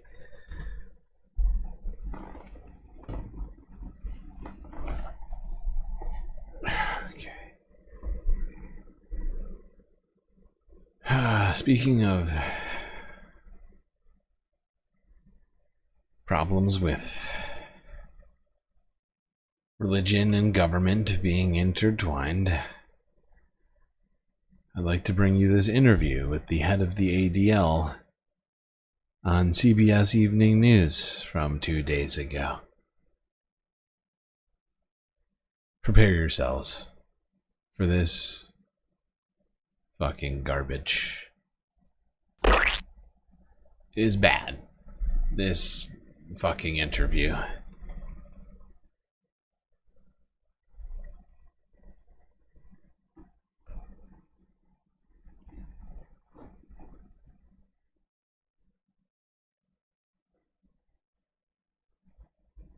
A new report on the steady rise of anti-Semitism in the U.S. has been released by the Anti-Defamation League. In 2024, the ADL says there were over 9,000 incidents of anti-Semitic assault, harassment, and vandalism in the U.S. That's an all-time high. Joining me now is Jonathan Greenblatt, CEO and National Director of the Anti-Defamation League. Thank you so much for being here.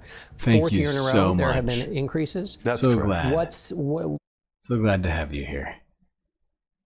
So great.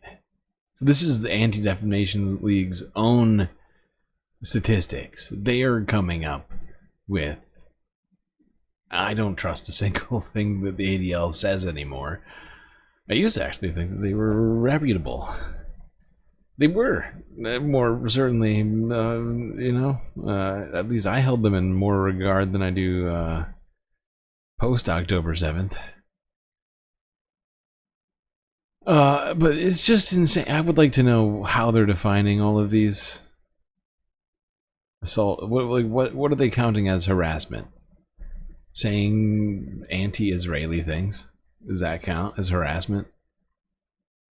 And if 58% of them are related to Israel, that must, if 60% of them, that must mean that close to 6,000 of these are not anti-Semitic. So this figure's inflated, undoubtedly. Greenblatt, CEO and National Director of the Anti-Defamation League. Thank you so much for being here. Fourth year in a row, there have been increases? That's correct. Why? Well, I think, ADL's been tracking this information now for nearly 50 years, but something has changed in America. I would describe it as the normalization of anti-Semitism. I think an increasingly polarized environment. People are at odds with each other, looking for someone to blame. Like how the ADL blames pro-Palestinian supporters, or like I love how he's like, oh, it's on the rise. We have to do something about it. And blah blah blah. Nadia Yvette Chambers with a super chat. The struggle against religion is the struggle for socialism. Thank you, Nadia. What was I saying? Oh yeah, it's just insane. This guy is out here trying to suggest the numbers keep going up when they are inflating it with and conflating anti-Semitism with just good old free speech and criticism of a sovereign nation state. Something we're always being reminded of, how sovereign Israel is. They're so goddamn sovereign. Why can't they take a goddamn criticism without crying anti-Semitism every time? Seems a little weird. Systems fail.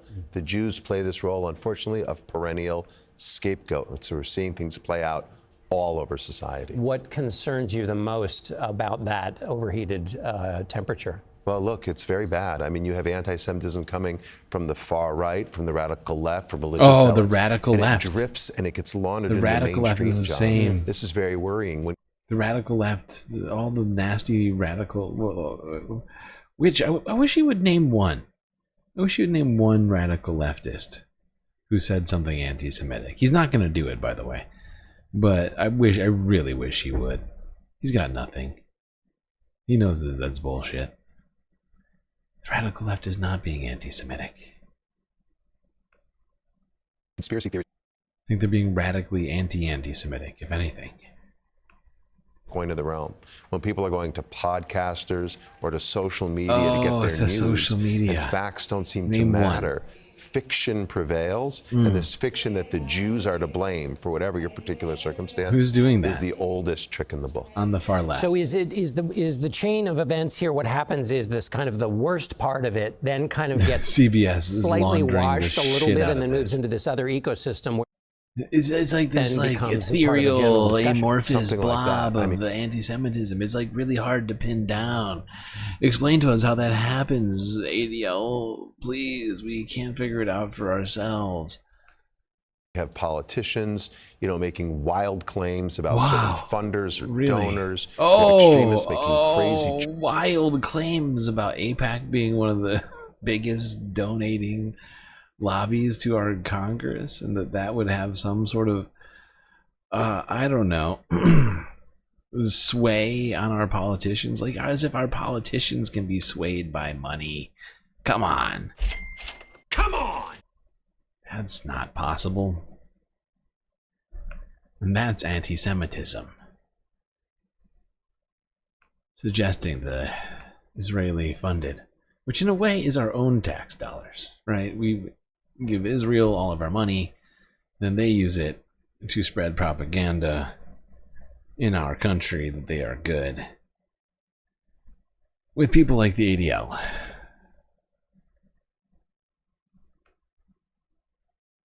Or our own politicians. I love that. CBS doing such great journalism.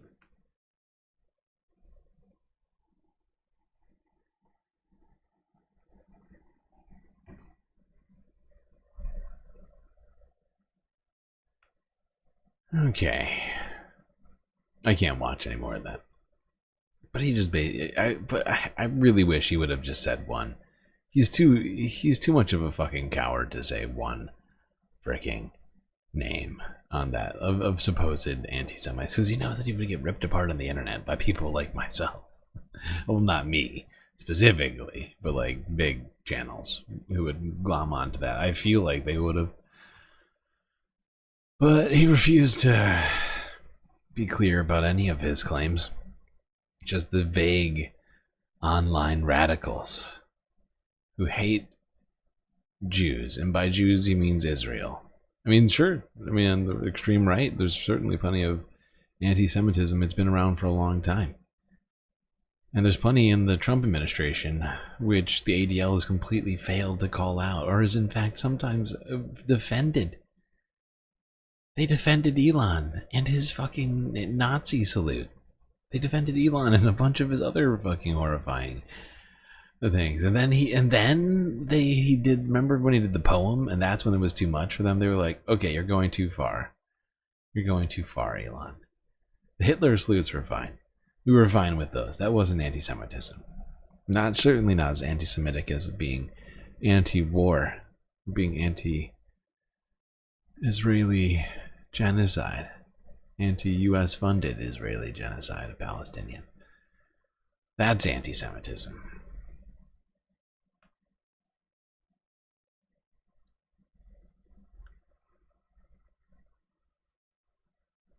All right, let's talk about trade.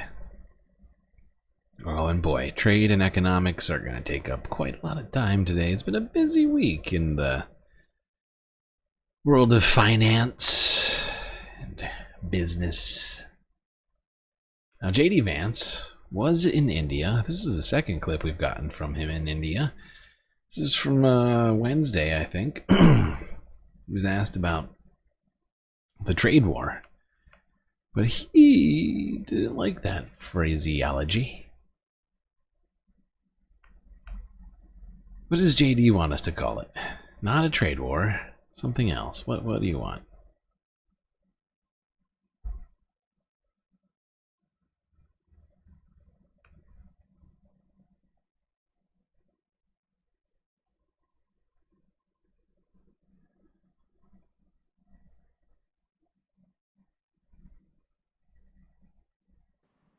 Now, critics have attacked my president, President Trump, for starting a trade war in an effort to bring back the jobs of the past, but nothing could be further from the truth. Okay. He seeks to rebalance global trade so America, with friends like India, can build a future worth having for all of our people together. All of them. And when President Trump and Prime Minister Modi all of our announced people. in February that our country's aim. Wow. This guy cannot even pretend to be a normal human being. He's clearly reading off a teleprompter. All of our people. Is that a typo, or are you just an idiot?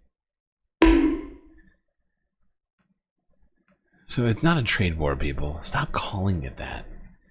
Okay? It's just a rebalancing. It's a unilateral rebalancing with the entire planet. And it's different. And I need you to stop calling it that. How rude. It is very rude that you would suggest that it's a trade war. It's a friendly rebalancing. Thank you for clearing that up, JD. Now it all makes sense.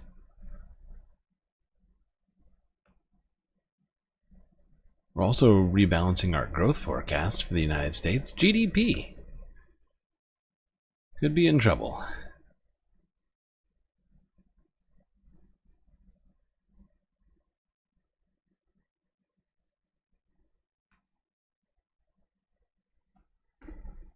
Now, let's go straight to the US, and in a few minutes here on the program we'll be with Katrina Perry, who's in Ohio today, gauging the mood among businesses and ordinary Americans as we approach the first 100 days of the Trump administration. But let's start by checking in on the markets. Well, the New York Exchange opened in the last half an hour or so after more market turmoil yesterday. Another wave of uncertainty after Donald Trump made it clear he wants to fire the Fed chair, Jerome Powell. Legally, it's thought he can't, but that may not stop him actually trying. All of that, again, scaring investors. So let's go live to New York and to Erin Delmore. And Erin, the Dow is on course for the worst April since the Great Depression. No sign of an end to the uncertainty, is there? No sign of an end to the uncertainty, Matthew, and that's exactly what has investors so on edge these days. You know, a bit of news, solid news about whether the tariff rates could be lowered or permanently adjusted would really go a long way towards shoring up investor confidence here, but we're not seeing that. Instead, we're seeing pauses and rumors of negotiation and a sky-high tariff rate on Chinese imports into the U.S. and U.S. goods imported into China. So what does that mean? Well, yesterday we saw all three major U.S. indexes close more than 2% lower, and now we're a bit of a bump up back this morning. You know, right now, all three indexes are in the green, edging close to 2% up, seeing a little bit of that bounce, a little bit of shoring up. But again, it just comes after a very sharp sell-off yesterday. And to put things in context, Matthew, we so often talk about these movements up and down. But if we go back to April 2nd, to the day when President Trump announced his so-called reciprocal tariffs on Liberation Day, we now see all three major U.S. indexes more than 9 percentage points down since April 2nd. This day will be in the history books. It is really interesting what is going on, because normally when US stocks fall, so do foreign stocks. That is not happening at the moment. Investors switching from American to foreign stocks, some of which have had their best results inside the last 52 weeks. So that is new. Now, given what you were saying, what is happening on the markets, yields from bonds again going up, there's pressure on the dollar, and that is putting enormous pressure on the president on economic policy, isn't it? Which partly explains why he's going toe-to-toe with Jerome Powell. Yes, I think you've really put together. Yeah, because he's hoping to hide some of the inflation with his, you know, with his base by lowering interest rates, because it would lower people's costs. It wouldn't actually lower inflation. Might actually make it worse. But it would at least lower the cost of borrowing money. But somewhere in here, I can't remember, I'm not watching this whole thing. Somewhere in here, though, people suggested, and rightfully so, that GDP forecasts keep going lower and lower right now. The longer this thing goes on for, I've seen GDP in the fractional, like below 1% growth on GDP. It's entirely possible we can get negative growth, have a contraction of GDP if Donald Trump continues this trade war long enough.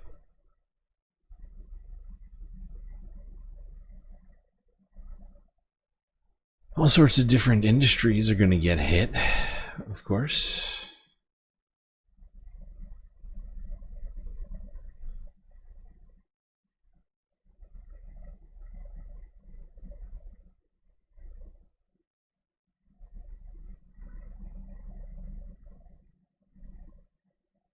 Things like the liquor industry, among others.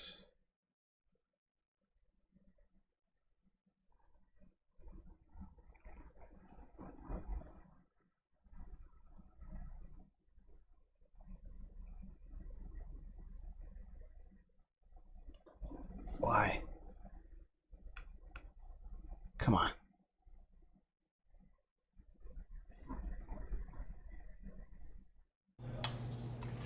Like many industries affected by Trump's wave of tariffs, the liquor business is facing a period of deep uncertainty.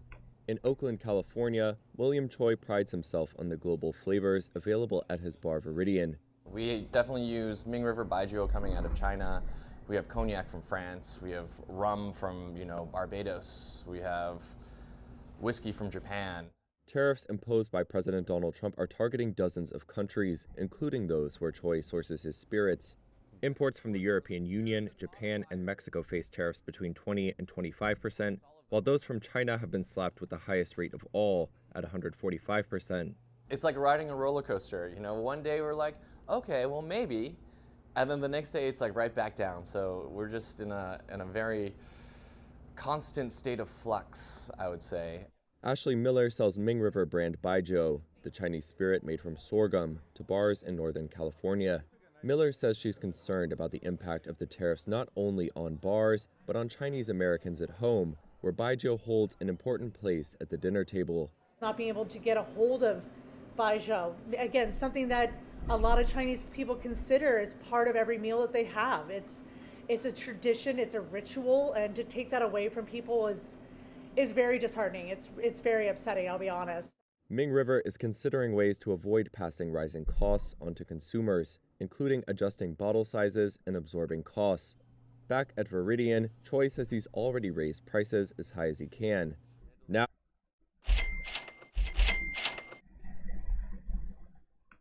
yeah. If you enjoyed foreign spirits, I'm afraid that may be over for a while unless you got a lot of extra cash sitting around.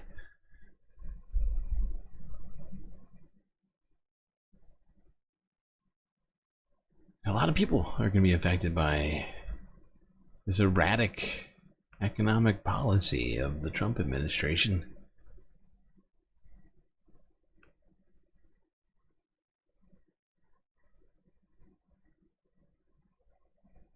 And it would seem the markets are pricing in recession risk, according to Reuters from earlier this week.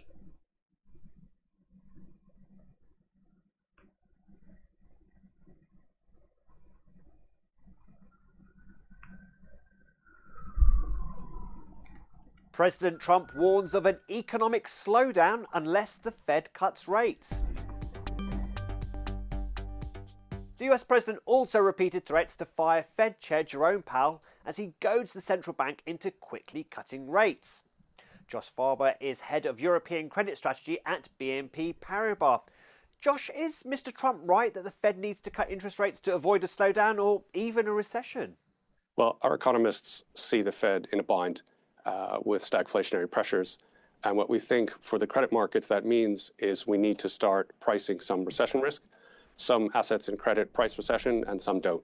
Now, what does this all mean for fixed income markets? We've seen long-dated Treasury yields did rise, but we also saw that Eurozone bond yields were a bit steadier today.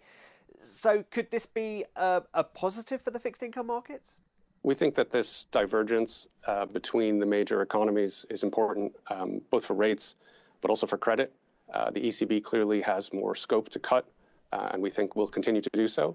And we think that's going to help support the outperformance of European credit versus dollar credit. Well, let's look a bit more closely at European credit. Why do you believe European credit markets will benefit from sort of a uncertain picture in the US? Well, markets overall. Okay, we don't need to get into the weeds on EU credit right now. But people see the EU as being more stable than the United States right now, which is one reason why they're turning to European debt. Concerned about a recession, concerned about potentially about the US being able to pay its debts. Something that's never happened before, but could very well happen in the future if we keep doing the things that we're doing. Let's talk more about Donald Trump's run-in with Jerome Powell this week.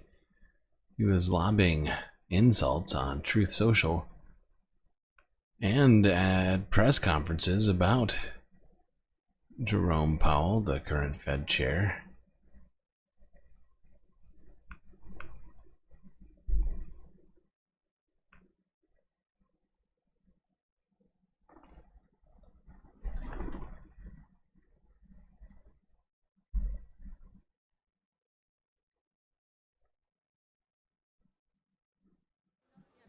Gold prices soared to a record high on Tuesday and hit the crucial $3,500 mark.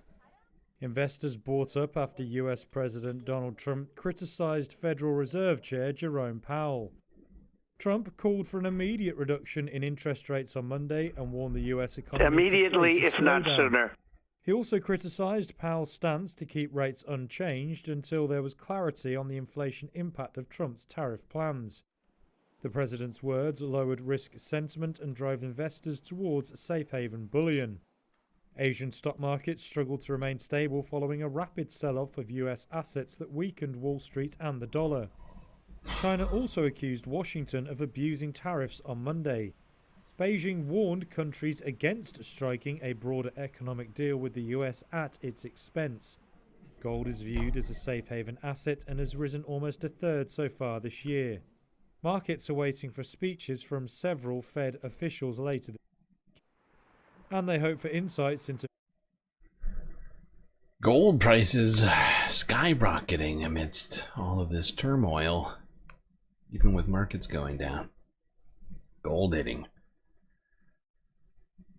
incredible prices, over $3,500 an ounce.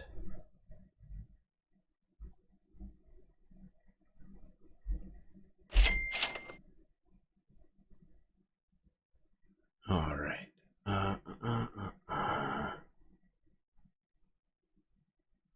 Let's go to CNN from 3 days ago. We're suddenly talking about the Great Depression when discussing Trump's stock market. That sounds bad.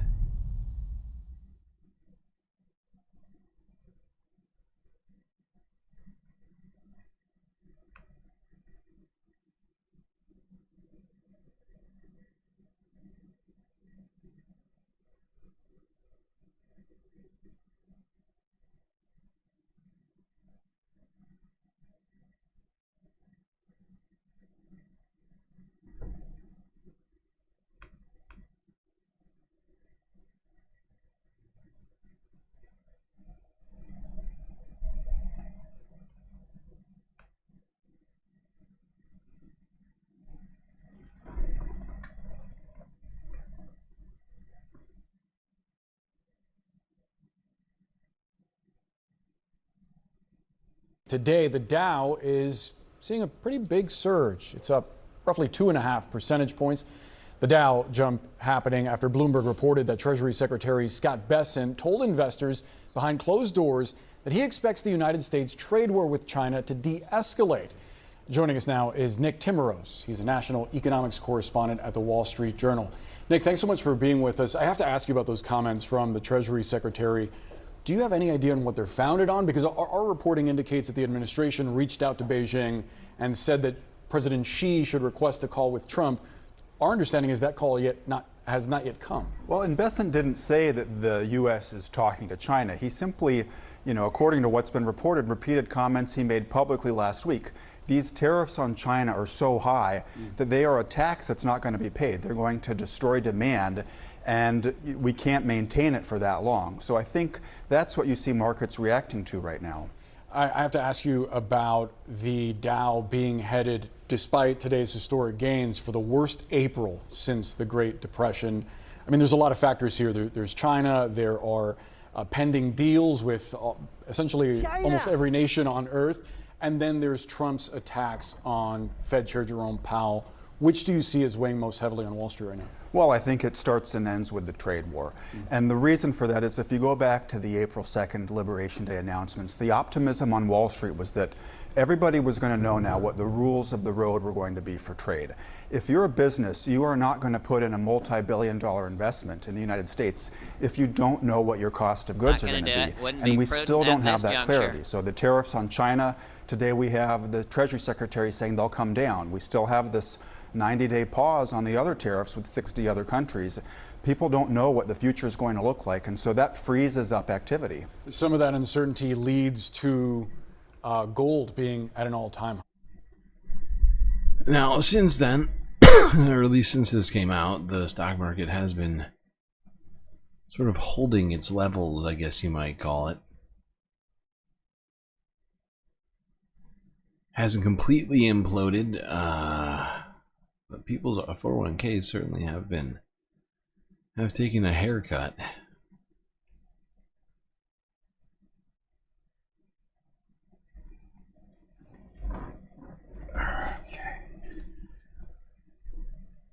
who knows what's gonna look like in the future, but more volatility, probably not good for this market.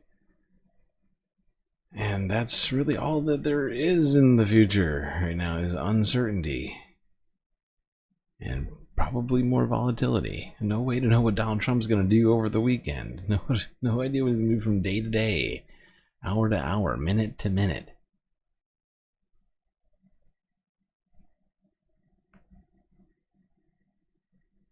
Okay, we're gonna get back to talking about the state of United States as it relates to economics and this trade war, but we do have to take a break. But don't worry, we'll be right back with the galactic content after these brief messages. Phrasing? Nope, that's the wrong sound shot.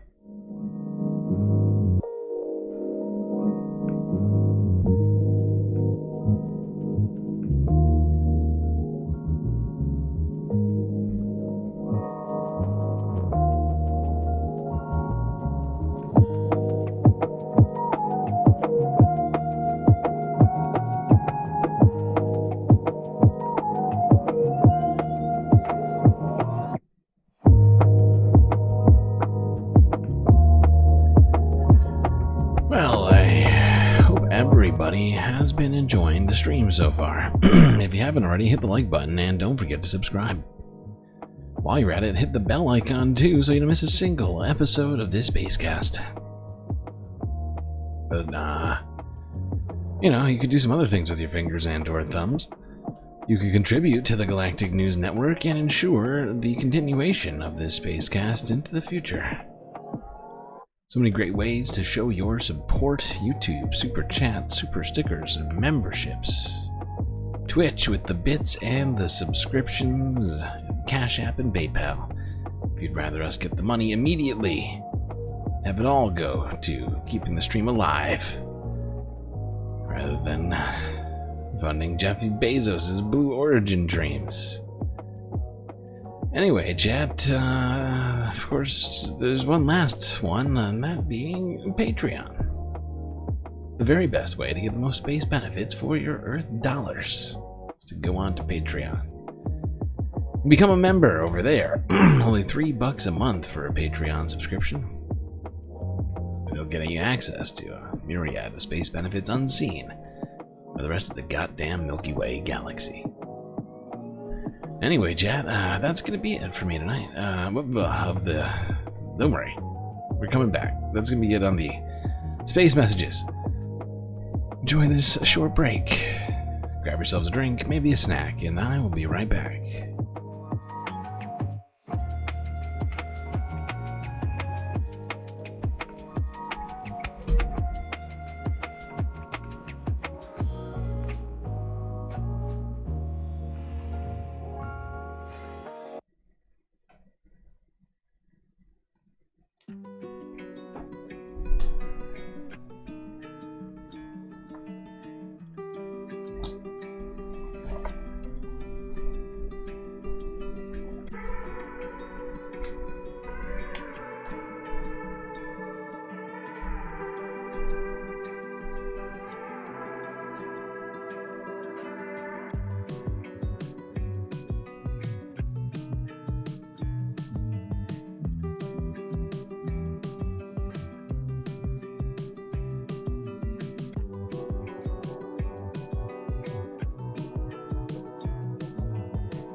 Well, I think everybody knows what that sound means.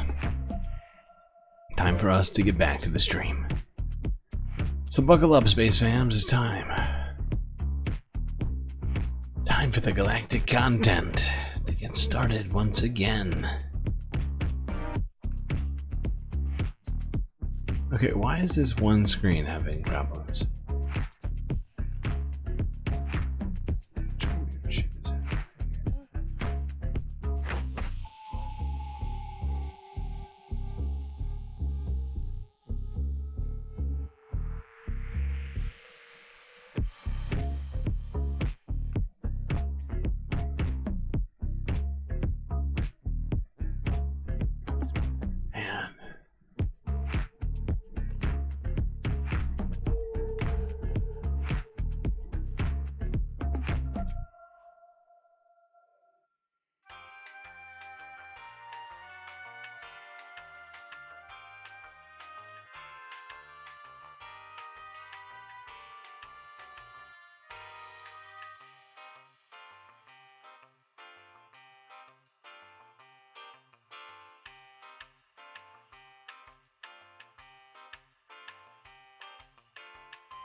Alright, I'm gonna try and get this thing going again.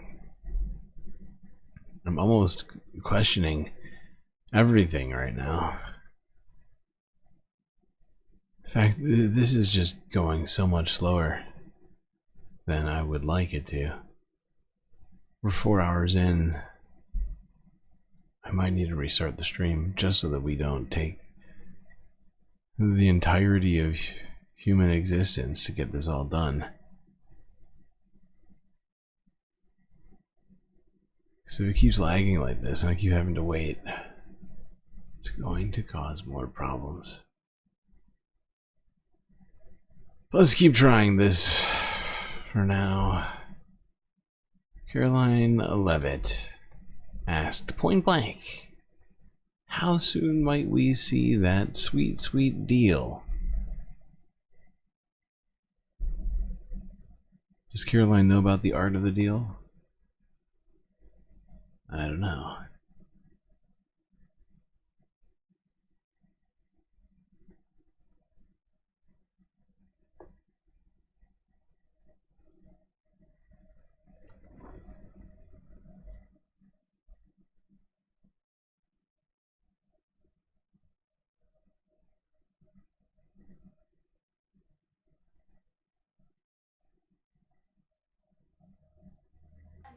Investigation into the leaks. The secretary said that these people would be prosecuted. So is the FBI investigating? You'd have to ask the FBI, you have to ask the Department of Justice on what they plan to do.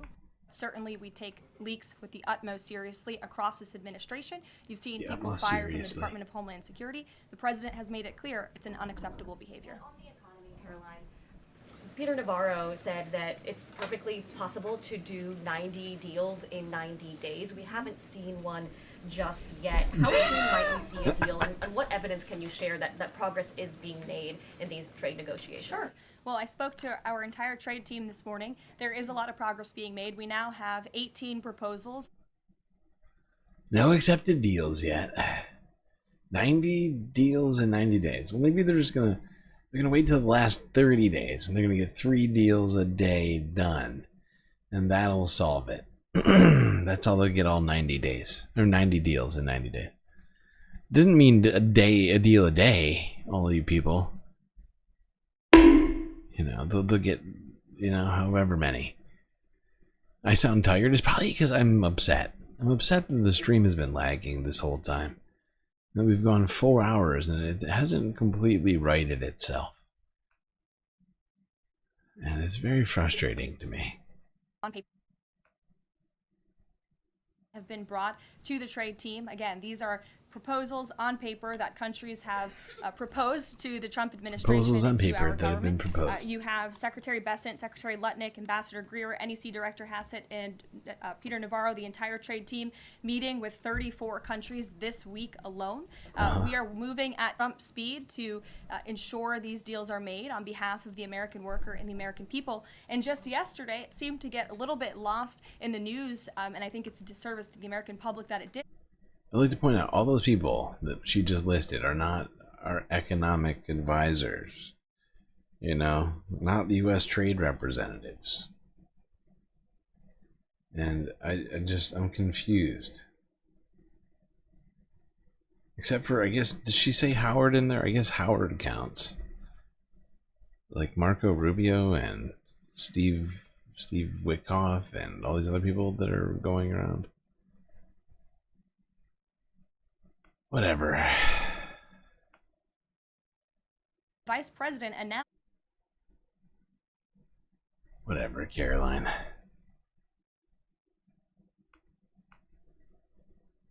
Is it going back to lagging again? That's good. That's good. That's what I wanted. I was hoping. I was like, yeah, how about we just make it lag this whole time? Alright, I'm gonna end it. I'm gonna bring it back. Don't worry, chat. I'm gonna bring it back. But it's just really bad. It's super bad. It's bugging me. I feel like it's gotta be bugging at least some people here right now. I mean, it bugs me that we're gonna... oh, God. We're not gonna lose the progress, but in many ways it just feels like it. Alright, chat.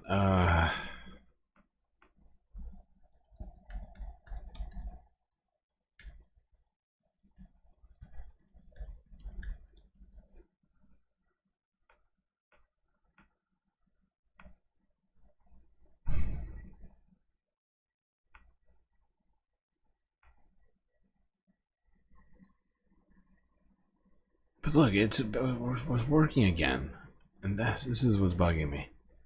It's just it goes back and forth between working perfectly fine working perfectly fine, and then just having a complete meltdown. Oh, God. I don't want to do it. I don't want to restart it. I wanted to just go to working properly.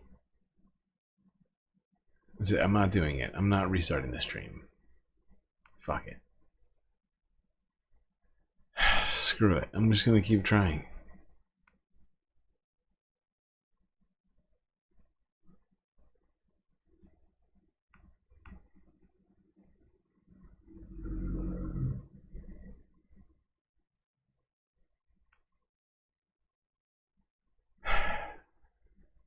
You know who else has been getting hit by this trade war? Elon Musk. It's not the only thing that's hitting him, but certainly one of the things that's causing him some problems.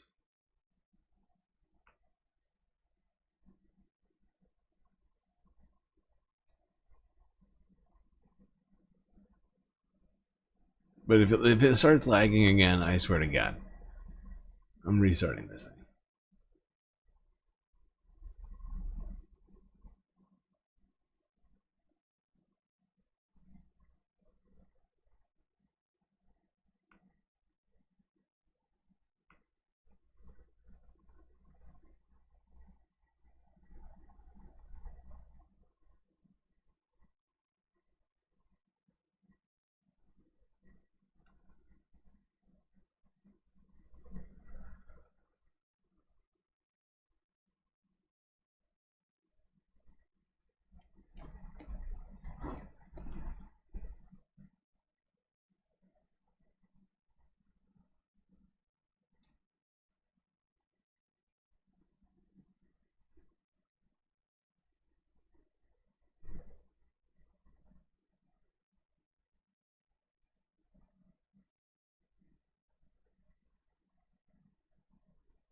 So let's begin with Tesla. The company's revenues and profits have plunged during the first 3 months of the year as the automaker faces continued backlash over its boss, Elon Musk's association with the Trump administration, sparking protests and boycotts of Tesla around. Sorry, I meant to go to the one before this.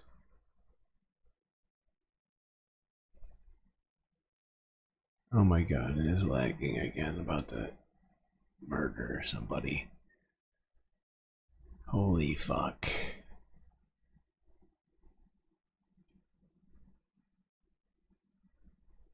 Is it a task? It is a task. Tesla profits plunging tonight. Elon Musk just reporting a 71% plunge in profits. 71%. As he rails against Trump's tariffs in a call going on right now. You will hear him in his own words in a call that Outfront has just obtained. Also breaking new details on Pete Hegseth's what he's thinking, his strategy, what he's doing. As chaos is erupting inside the Pentagon that he is leading. One person telling CNN he's in full paranoia, back against the wall mode. And Trump's baby bonus, the administration reportedly coming up with ways to push women to have more babies, including a perk like $5,000 a kid, or even a medal if you have 6 or more, which is reminiscent of some odd times in history. Let's go out front. Good evening, I'm Erin Burnett, and out front tonight, the breaking news, Elon Musk's empire suffering a major blow tonight with profits plunging more than 70%, and Musk just moments ago, in a call that we've obtained, admits this reason as to why. There's been some blowback for the time that I've been spending in government with the Department of Government Efficiency, or DOGE. There are some challenges, and I expect that this year will be there'll probably be some unexpected bumps this year. This earnings call that's going on right now from Tesla. There will be more bumps, he says, because even though Musk tonight said he is keeping his word and stopping his full-time work for Trump and DOGE next month, which he is required to do with his role as a special government employee, right? So that's what he's already said he was going to do. The truth is, the headline may not be that he's stepping aside as he was saying he was due. It's actually that he is not going anywhere. I'll continue to spend, a day or two per week. All right, that's it. I gotta restart this stream. It is too much. Sorry, everybody.